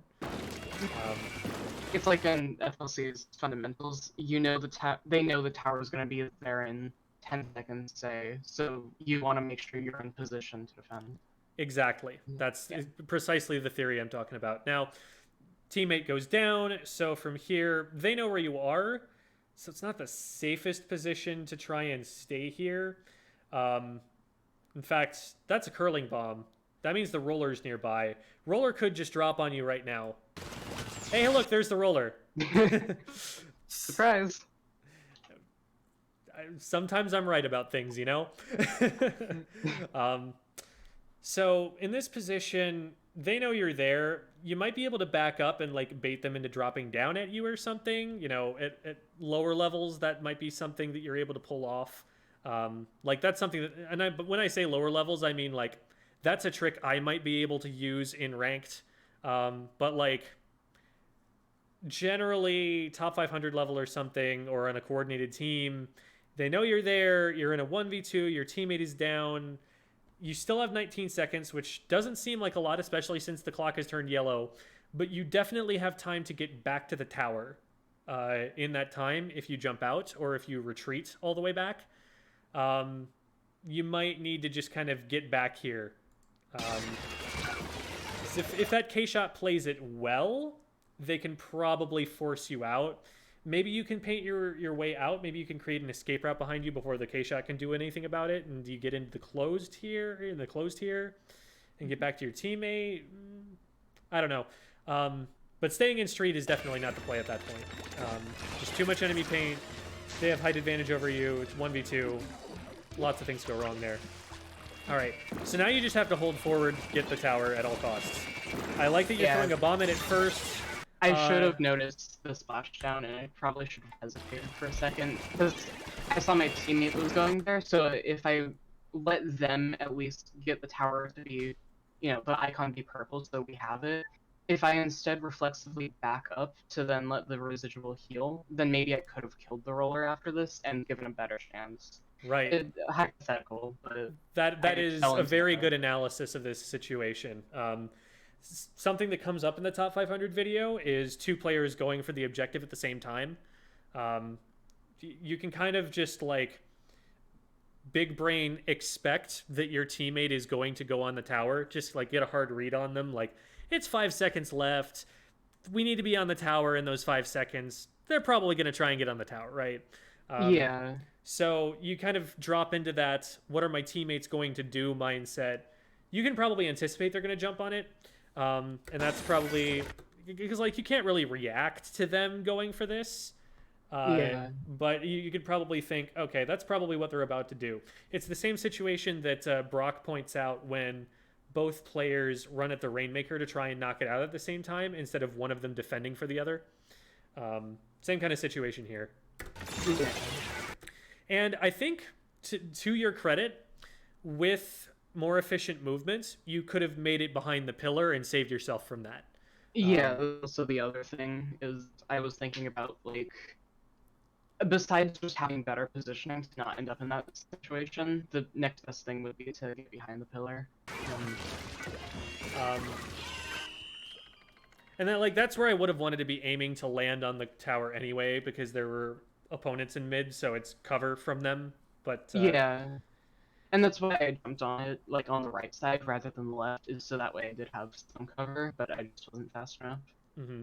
But I would definitely say the bigger takeaway than, oh no, I wasn't able to force overtime at the very end, like, that's not, I think, the primary reason that the game is lost. I think the primary reason the game is lost is just weren't able to get enough going on offense. And yeah, you can definitely contribute significantly to that by, again, painting forward into enemy ink, creating a protective perimeter that your teammates can advance into.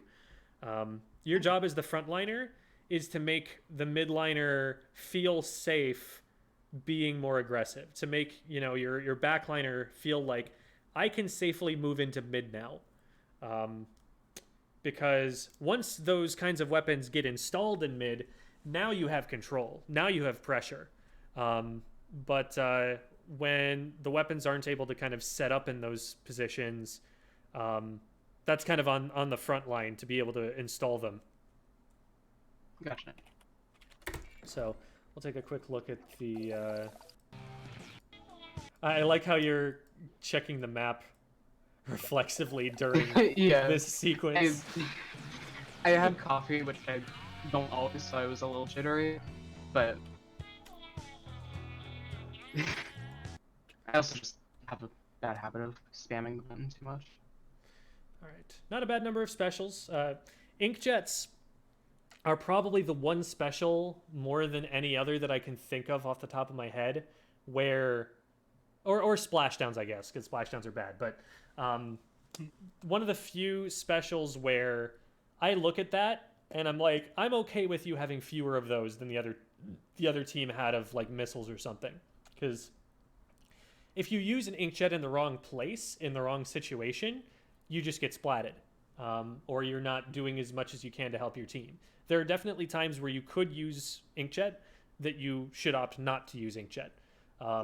So I'm totally okay with, the number being lower. The fact that it's the same as everybody else's, that's super cool. Though remember that one of those inkjets was from a position where you just got shot out of the sky without getting a pick. So Yeah. that's, just because you have an inkjet doesn't mean you should be like, I've got to use this now, go. You can maybe do that with armor. You can maybe do that with missiles. With inkjet, like, you've got to be safe for the duration of the special to be able to pop it. More often than not, the thing that I usually fall into is I end up struggling to feel like I find a good place to actually activate it. In this, I know the one thing with the aerospray was just my positioning was bad. The glass blocked my view, so my awareness was super bad. But Yeah. Yeah. My priority with that is, like, can I get the inkjet onto ground that is higher up than the opponent who is shooting at me? So, like, in that situation, the highest ground you had access to from where you started it was at the same level that the aerospray was standing on. But if you're using it from the stacks or from the snipe area or something like that, you can get up higher than the opponents are, and that's when you're out of range of most weapons. So that's when you have the advantage there. Gotcha. And then the gear is like 5 seconds in if you wanna like review the gear. 5 seconds in. No, sorry, the 5 seconds from the end. I'm sorry. Oh, from the end. Yeah. Oh, there it is. Okay. A lot of swim speed. I think a lot of so you've got your utility subs, you've got 1.1 of MPU, which I agree with. Yeah, so the only thing that I do differently is the main that is on the hat, I think. I think I actually have a main of swim speed, so I don't use as many subs of it, but basically the same amount except for that main there. I believe I use comeback, which is a very, very aggressive build for it. If you're playing like a K-shot, for example, I would swap that out for LDE probably. Which actually I don't think I do on my main build. I, again, play that really aggressively, but it's probably what you should do. But comeback I think is really useful because you expect on the Ttek to be dying a lot. And that will make you feel less bad if you accidentally end up feeding when you're trying to play more aggressively next time. So that's, that quick respawn is best in very, very large quantities. Usually I see people running like 2.6 of that or something when they're going to run it. So I don't know that I recommend that necessarily right now, but comeback, it really buffs you up a lot once you respawn. Like for 20 seconds after you respawn, you're getting all of those different buffs, including, I believe, some swim speed and run speed. So even if you're, assuming you've died recently, you're getting actually more benefit out of that than you would be out of the extra swim speed you're building, and you're also getting some run speed as well. Okay. So I believe I've got that right. Let me double check really quickly that I'm not spreading misinformation about comeback. Yes, so it gives you 10 AP, so one full main of Ink Saver main, Ink Saver sub, Ink Recovery up, Run Speed, Swim Speed, and Special Charge. And that's for 20 seconds, which is a really long time. Yeah. Jeez.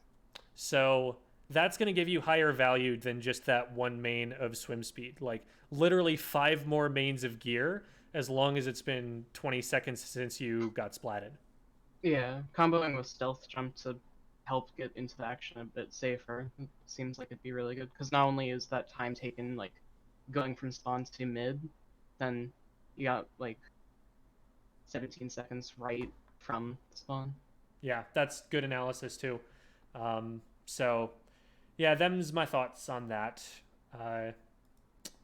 So let's go back into the game and do some PBs, because one of the things we need to do today is get footage for our next VOD review.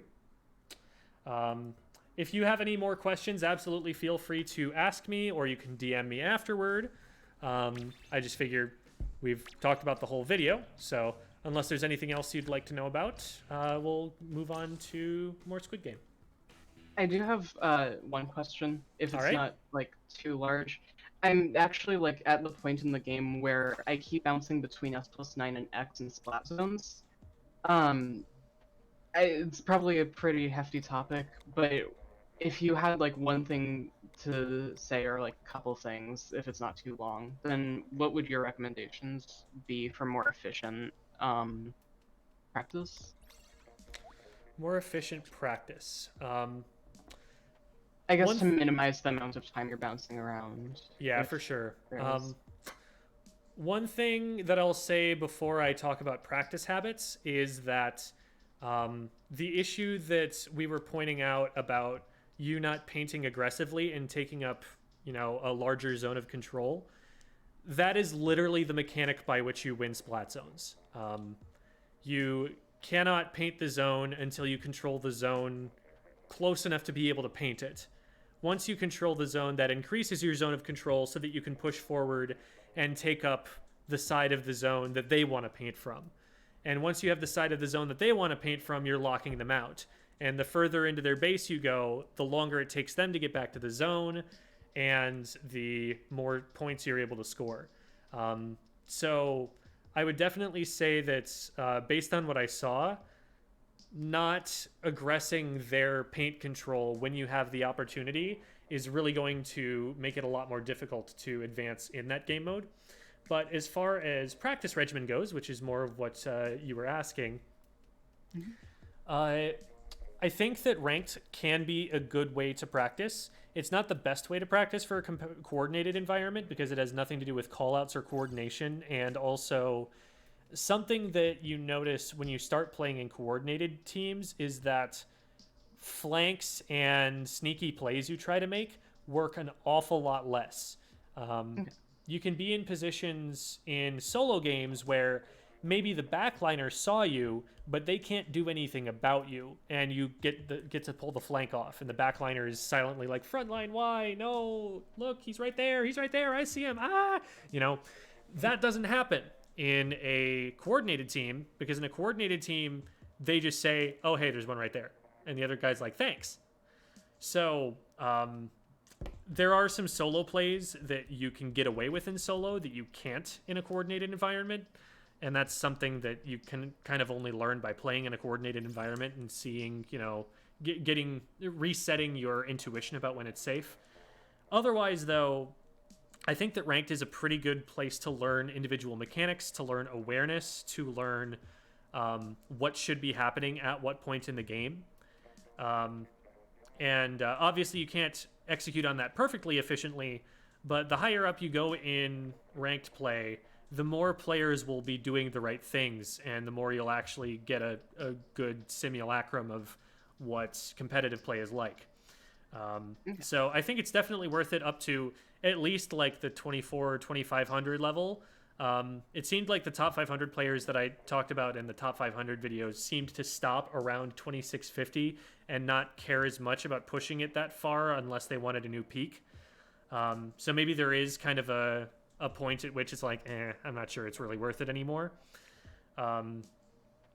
But up until that point, I would say definitely, you can be working on solo. But if you're going to play solo, don't make it salty solo. Don't make it reflective. Make it like you're playing for maybe an hour or two and thinking very hard and reflecting on every decision that you make after the game. Don't like overthink it in the middle of the game, but like afterwards be like, okay, were there any bad habits that I defaulted to in that game? Were there any chances that I could have, done something differently that would have helped? Was I tilting? Lots of reflection after the fact to keep yourself accountable so that if you are doing something wrong, it doesn't become a habit. It doesn't become something that you do repeatedly, but it's something that you're actively going, oh, right, that's something that I need to be fixing. And the more you think, wait, I need to do that differently. Wait, I did that wrong. The more you'll fight the habit, and the more you'll do it right the next time. So that's kind of my thought process on it. I talk about the improve.inc thing in, I think, the S Plus video. Yeah. Set up, a list of maybe 6 or 7 goals ahead of time that are like, these are the things that I'm doing the worst right now, either mechanically or strategically. And so that's what I want to fix. And that's what I'm going to ask myself if I did right at the end of every game. That's kind of how I think about it. Okay, thank you. Mm-hmm. Ellen, one short question. The private battles that you do, like after the VOD reviews, are they for like anyone to join? Like I know it's full Yep. right now, so. Absolutely. Okay. Just was and it's wondering not for, full, like, there are 2 future. more slots. As far Yeah, as... we got someone else in the chat that's also wanting to join, so... And I just next round realized we that can get him Xeon isn't actually in here either, so we'll need to get them in here pretty soon just to be able to record for their VOD review. Okay. in. Ah, yes. It's just a little important.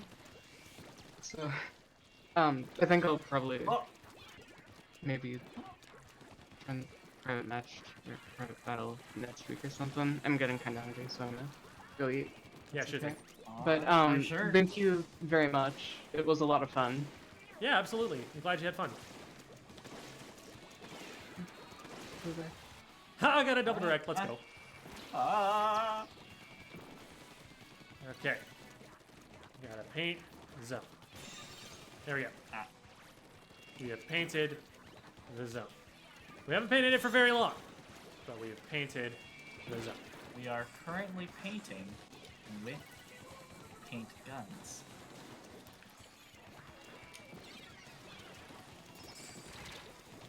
Oh, I shouldn't have done that one. Oh man, good follow up though from whoever ended up getting that pick.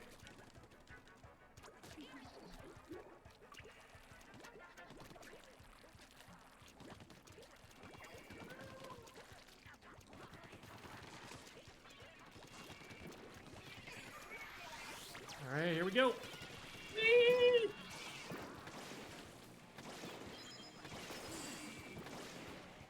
Oh, that's not Devi, that's Airsign. So Devi's on my team. Yeah. Yeah.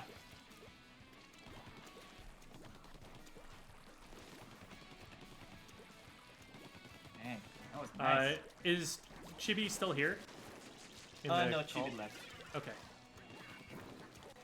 So I was actually going to be pointing out things that I'm doing. Oh, sorry, Debbie. I just ran those missiles right to you.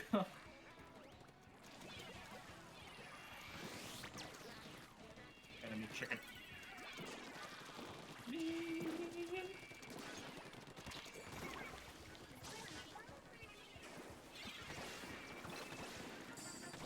Oh! Oh, I should die for this. I didn't.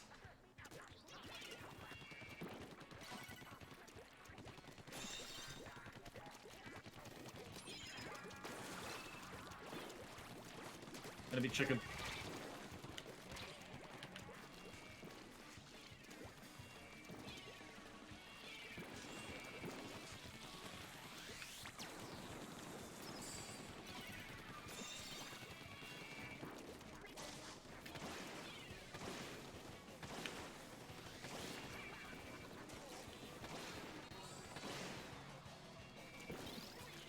Alright, there we go.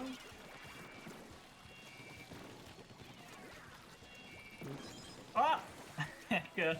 I think I saw me coming a mile away.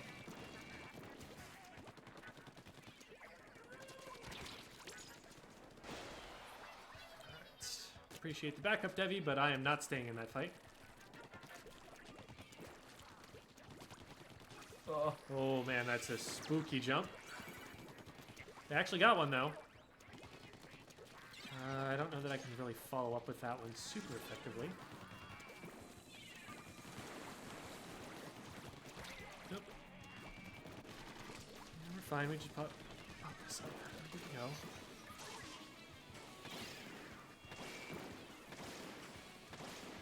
Ah.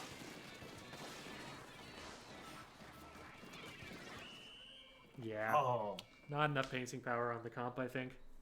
that was close though. But if Chibi is still watching, one thing that I want her to be seeing is, like, when we get, like, the zone, when we get the advantage, look at how I'm moving forward and painting right away. And that's kind of what we were talking about in the VOD review. I'll keep playing Ttek in direct response to that. Let me check one thing really quickly.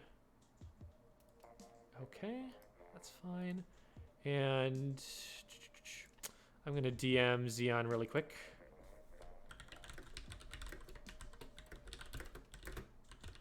Very cool. Okay, so that was splat zones. I'm actually gonna keep it on splat zones for a bit. Because again, this is such a good illustration of the concept. And I want to give Chibi some things to watch so that they can see how I do it, whether that's necessarily the best idea or not, you know. I can at least kind of talk through my decision-making process a little bit on when I'm moving up. Yeah, with like example.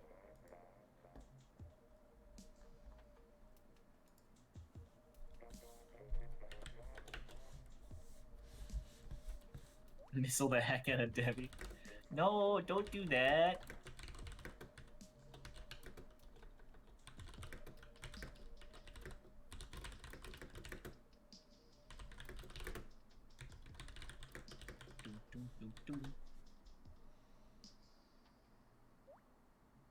Jamie just no. No. No.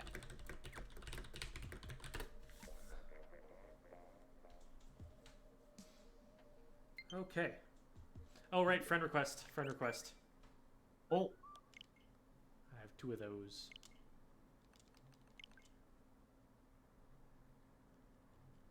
Tick-tock, we gotta get tick-tock. those people in the game.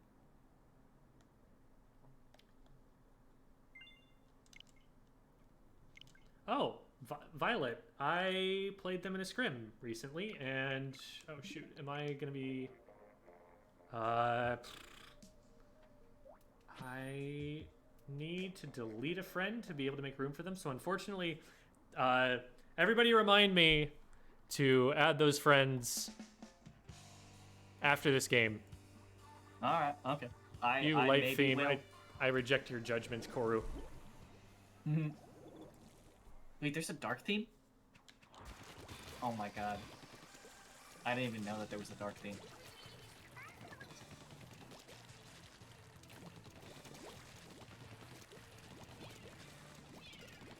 Something over there on the right. I'm going to back up for the missiles so I don't kill Devi with them. I'm going to come back up this way because I can still be in an aggressive position to paint the zone. I don't think anyone's watching this. I think I can just take their side here. Ah, I should have won that. I had to jump on them. I at least forced them off the zone so that we were able to get the zone capped. But I don't want to trust that we're going to be able to maintain zone here. We've got Devi on it, but once she loses charge, that's going to be their chance to move in. So I need to get aggression down before that happens. I went in a little too deep. Didn't have teammates with me, so that was not a good decision to drop. How dare you throw an enemy chicken at me? Get away! Okay, so now we got to be a little bit more careful as we push in. I'm So we go inkjetting. feed inkjet. I'm going to try and help support that by trying to do damage in the direction that it's aiming. We were able to cap zone with that. And now we want to maintain area around the zone. And the armor is perfectly timed for that. Incredible. Really nice bomb. And we forced the jump out from them. Cool. Yeah, so that was a beautiful armor that I would like to laud Devi for. That was exactly the time to use it. I think these How did I not die from that? You can actually pressure players who are up there quite a bit by just throwing a bomb and shooting a bit. Because they're going to be looking towards the zone and trying to get to the zone. So a lot of the time, they're just not even noticing you. Now, there's a flank on the left. I'm going to paint over there just to show my teammate that something's happening. Looks like they traded, so we're still fine. And now I'm going to try and take a sharking position further forward. And in fact, there is someone trying to drop over here. And we were able to finish it. What the other team could have done a little bit better is try to pressure the left side instead of just the right. Every time that they were coming over on the right, they were making themselves known very early, and they would drop down without too much of a special or advantage or anything. So maybe like dropping some bombs over the side before they went would have prevented me from getting into quite as aggressive positions as they were, as I was getting into. But I think that don't forget we generally played the... framework. Yes, we generally played the... Thank you for the reminder. Generally played the offense pretty well there. Okay, so I need to delete some folks. No misleading Devi, says Koru. Not allowed. Access denied. Man, I know all of these people. Okay, I don't remember who this is.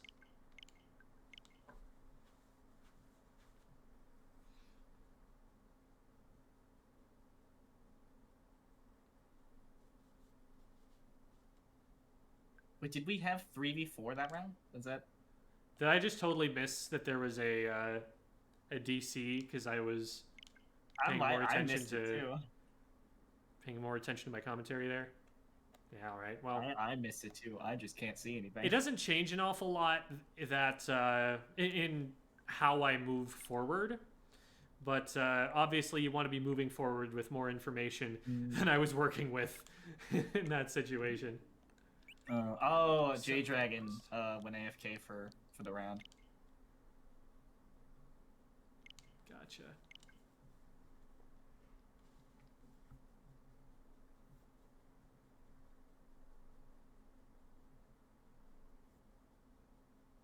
Triple missiles and armor wasn't enough to stop Devi. Yeah, that sounds about right though. Just gonna decline this request at this point. I've been sitting on that for a while, and then we keep this one here just because look at these numbers. These numbers are insane. I have no idea how this happens. Wait, numbers for the... Oh! Wow! That is... I was always really proud of my Skyrim. Like, I put, 3K in Skyrim. Modded and, vanilla. That's a lot of hours. That's a lot of hours.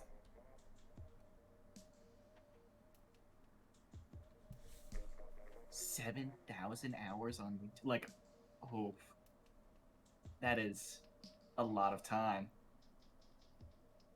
Still recording for next week. Can we get on with the chaos? So I'm asking Xeon what their in-game tag is, because they might be this Yoshion person, and if so, then I need to set myself on spec.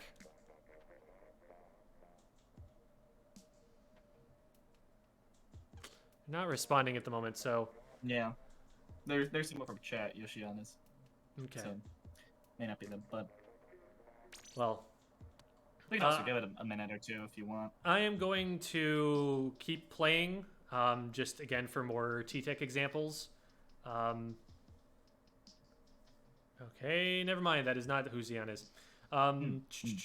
Avery, do you mind if I sit you out for the round? Not at all. Not at all. Thank you. I'm not upset or anything. Sniff. Nope, that's Yoshion.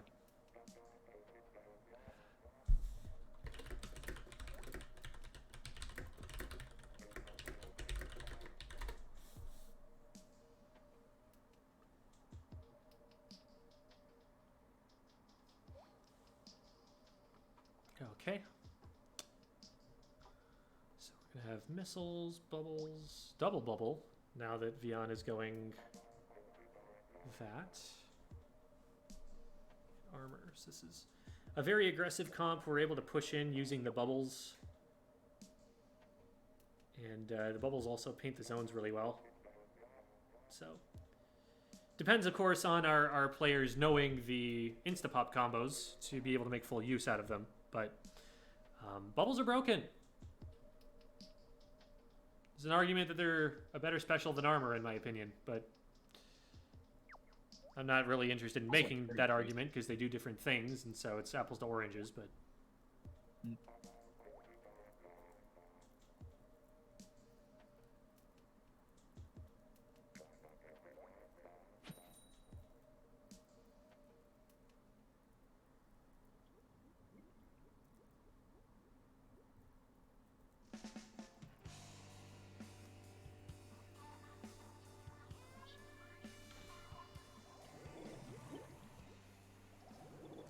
Alright.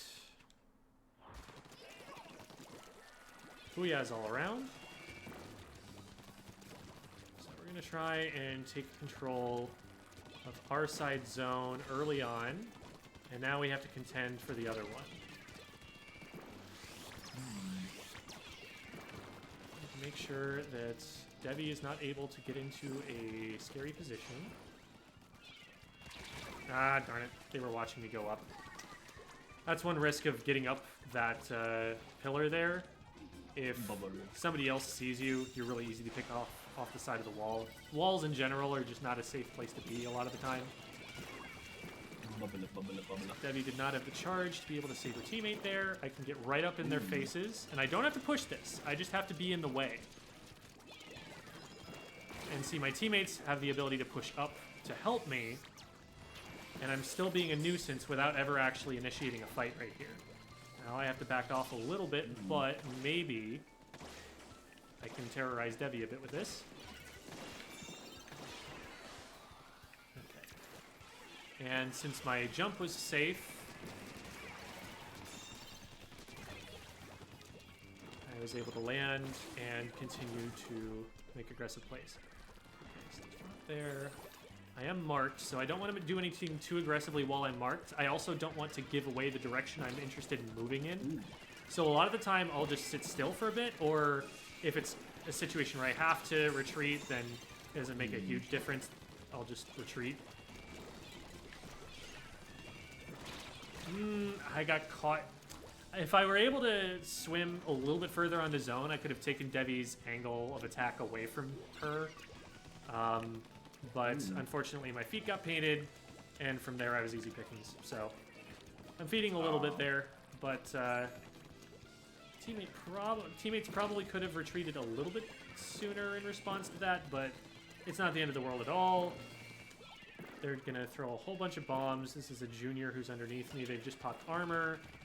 I'm just gonna play it chill, not go in yet because they did pop the armor. I probably do want to find a different angle, though, because I've been here for a while. Ooh, 2 picks. Unfortunate that we are down this many players. Now it is starting to get to the point where we need to force something, and they do know where I am. I'm going to rotate over this way. Drop the missile there. Yeah, I don't really have a way in, unfortunately. Maybe with a special being popped or something, we could potentially get in. But it needed to get popped a little sooner than that.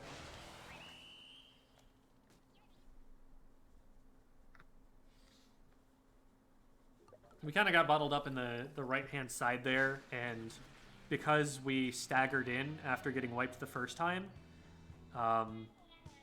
we weren't able to get specials in time to go back in there and get anything done. Very close, though. Yeah, and the challenge there, in part, is that they had a Hydra. With them having a Hydra, as soon as they get control, they can hold control really hard.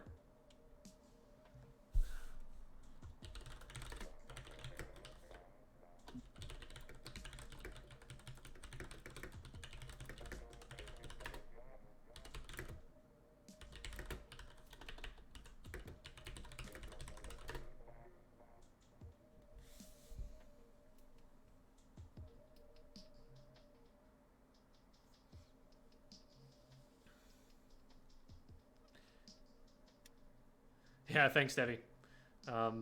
That one that I used on left was a really good one, and I was able to just kind of land safely and go about my business after that.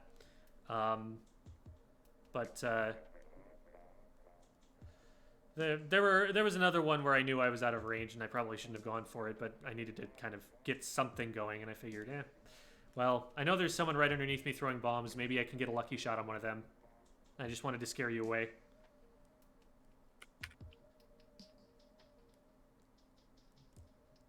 Yeah, I mean, if I was going to fire at you anyway to try and get you to move so that you could let me deal with the people on right. That was my thinking.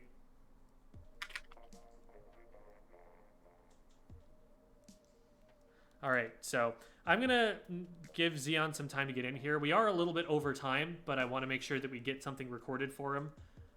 Yeah. So we're going to wait for a minute here to let them get in. That is totally fine. Totally tubular.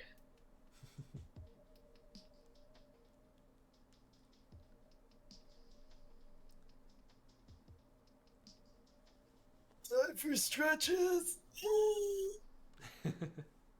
I've stretched and gained 4. I'm so old now. My bones. Wow, you just became 50 years older. Jam, you don't understand. Jam, I've lost it all. Honestly, I more than stretched it all out. 50 years. You're like 60 years older now. I think I'm at 90. This is incredible. In a terrible, terrible way. Oh, everything hurts. Shaking your carbon roller at the kids to get them off your lawn. Oh, back in my day, all I had was chickens. Now you have what? What is this? What do you have here? I don't even know what this is. Class doesn't end when the bell rings. It ends when I say so. Yes. To be A fair, British Chinese grandpa.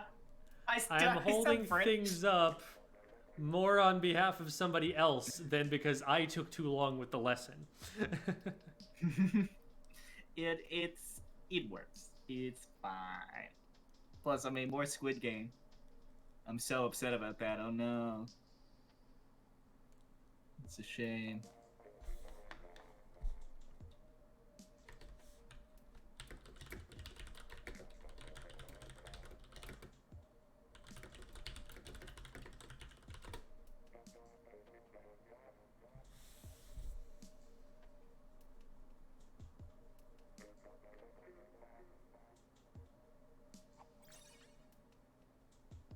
We lost one. We actually do need everybody who's here now if we're going to get a recording, because we need 9 in the lobby to be able to record, because I have to be on spectator cam. So Ow. hopefully everyone can stick around for just a minute or two more while we get Xeon in here. E.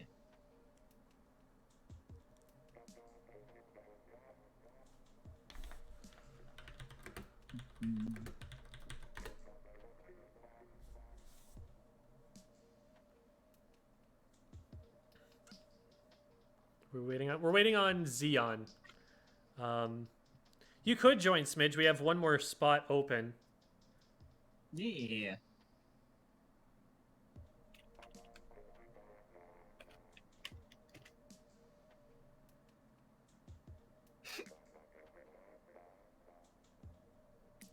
Dub. I just heard someone scream in a hilarious way outside. What?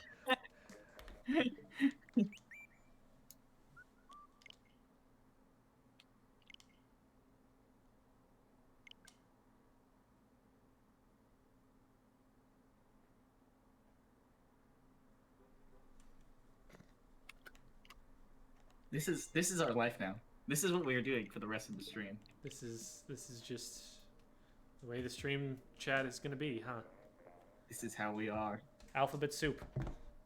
That's right. We're making some soup. I think someone typed L and then someone typed F. And then I typed E, and then it just went down from there. Somp.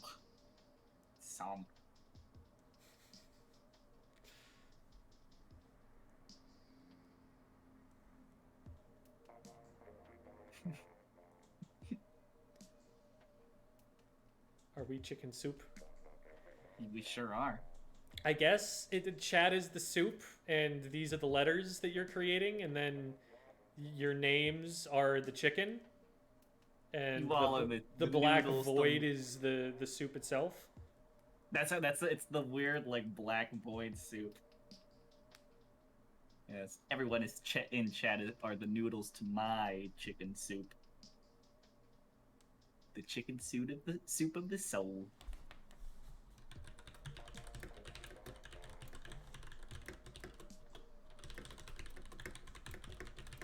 There's no chicken in the soup.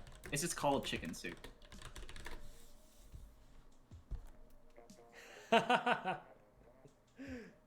So chicken noodle soup is heresy?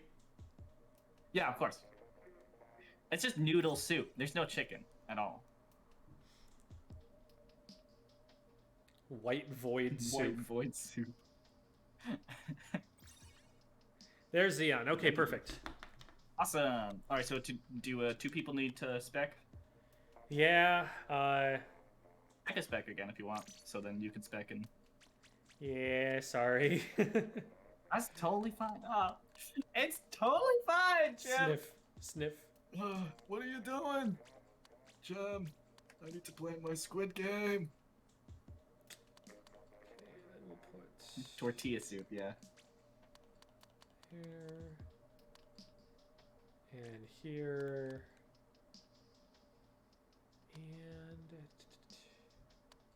and Debbie wants air sign on the same team. give me air sign. We need practice. Okay, okay, fine. Then we're gonna give the other side Heka. Or no, Heka's on the other side already. We're gonna give the other side Vion Destroyer. Jamie, you know what kind of Squid game we're playing. Do you not hear the music? All right. The I think iconic this will work vocals. out. Zones Triggerfish. Didn't think about that. We'll definitely do another one after this, because this map is very. It's not bad. I will insist that this map is actually one of the coolest, most unique maps in Splatoon competitive play. However, because it's so unique, it needs to be played in a very specific way, which is weird. So we'll definitely do a different one after this, just so we could get a more normal map. Splat Zones is like my favorite game mode. I love it. Remake room, play different anything. map, abort, abort, abort. Call it. Shift it up.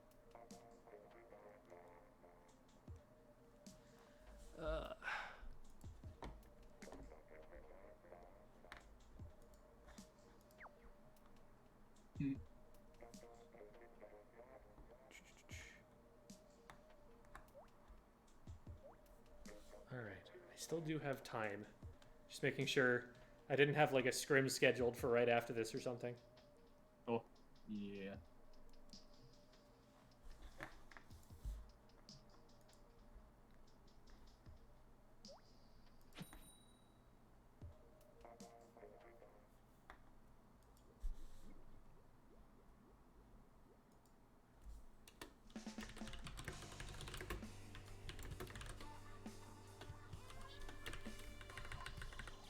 Get ready.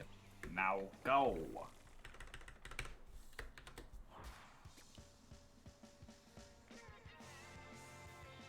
Oh. All right. And here we are. That wall! Oh no!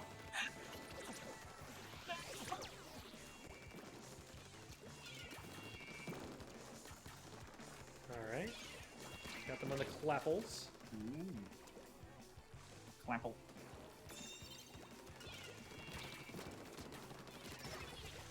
Alrighty. Good for purple paint. Cool. And they're actually able to get out of that. Nice.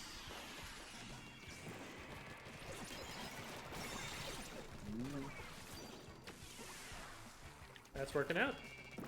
Oh wow.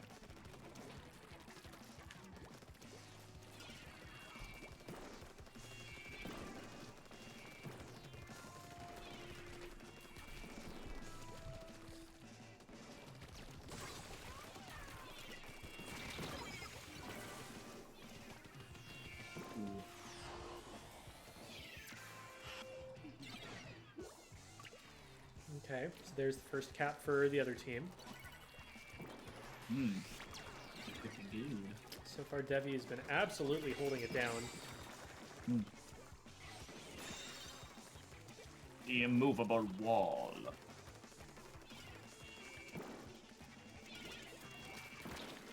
Whew. And the wall has been destroyed.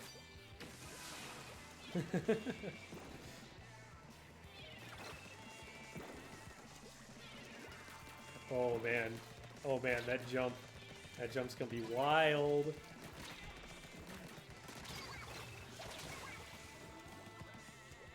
Did pretty well there, all things considered.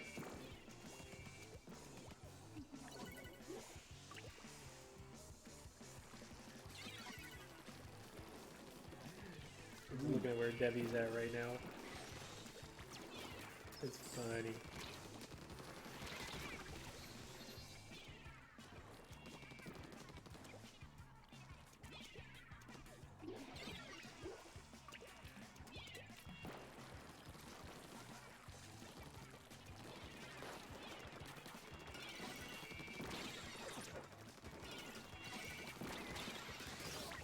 He's Debbie. Nice pick.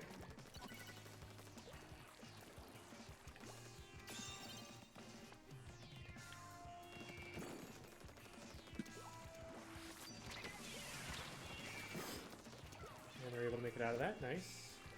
Devi is not, but we have frontliners to hold the ramp.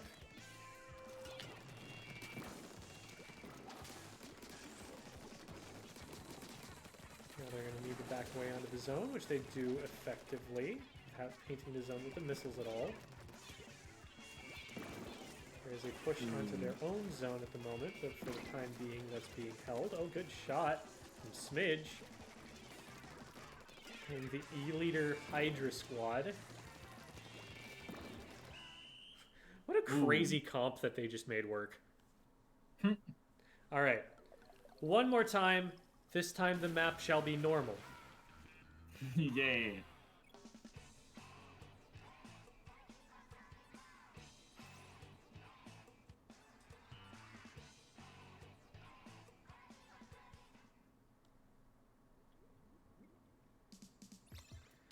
Alright. So we are going to turn off Camp Sugarfish and then see if there are any others we would rather not play.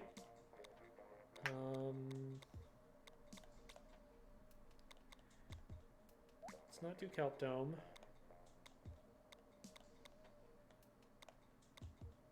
And let's not do Port Mackerel. Then we should be good.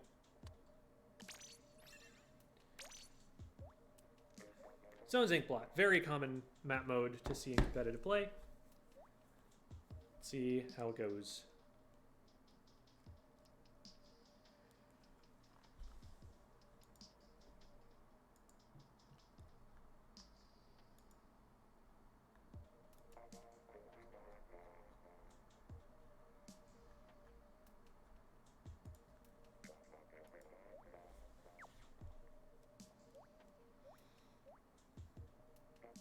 Alright, just waiting on Jamie, aka Jackamir. Jackamir.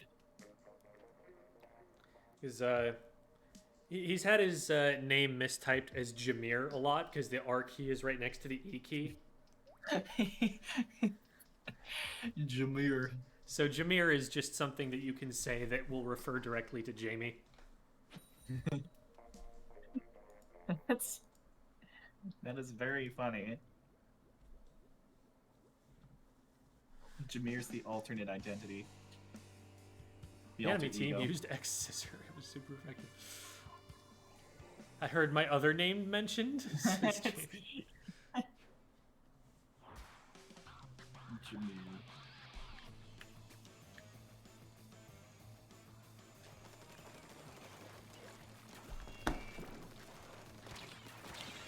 Ooh, and this is not a position that the Ooh. Clapples can aggress into.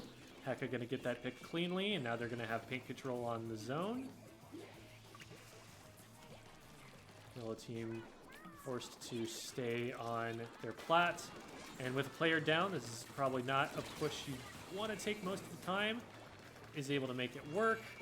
And there's going to be a jump going into them. It's funny, Devi keeps jumping into the most aggressive positions that Xeon is taking here.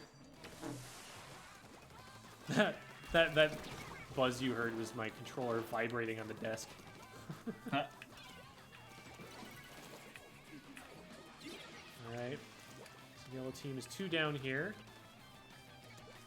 Not exactly the way that I wanted to get out of the spawn there. Oh no, not respecting the shark underneath. J-Dragon gonna be able to pick that one off.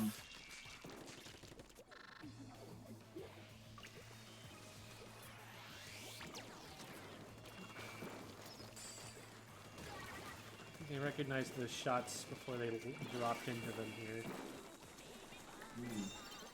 Ooh, and there's armor, so this is gonna be tough to push into. Ooh, go down. Rush. Good pick on the right-hand side. They've actually got 2 of them down.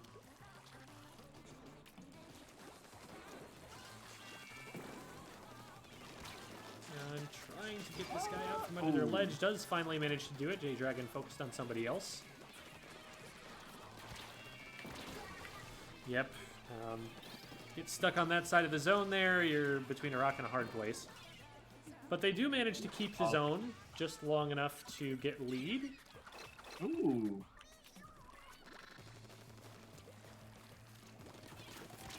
Just dropping right down. And in a 2v1, that's not a fight you should expect to be able to win that way.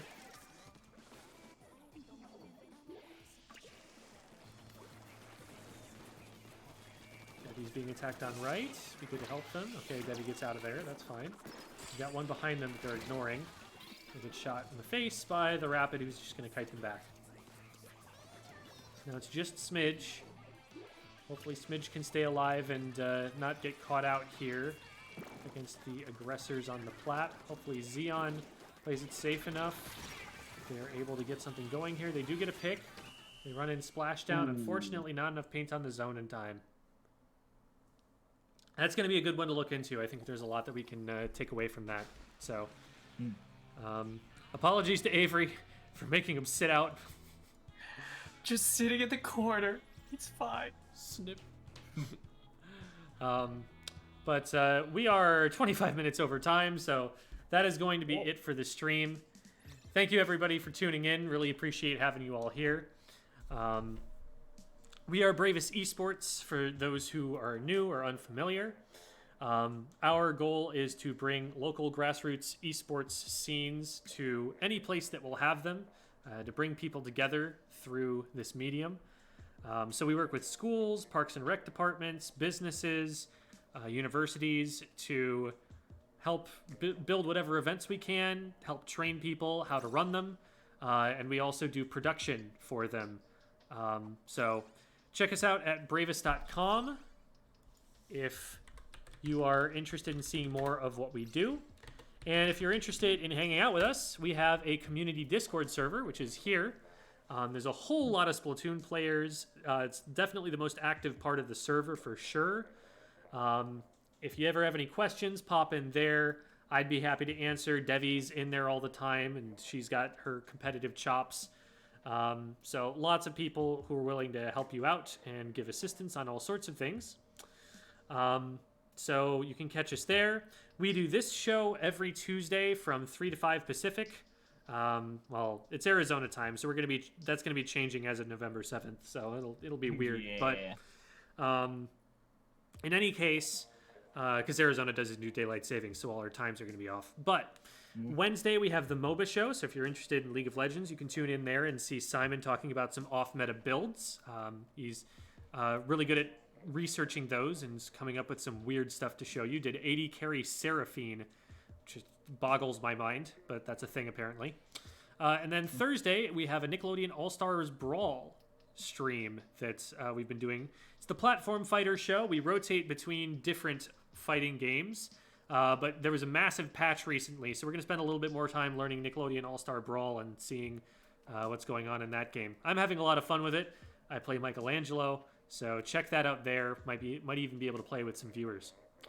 Thank you, everybody, for watching. That is going to be it for us for the night. We'll see you all next time. Yeah.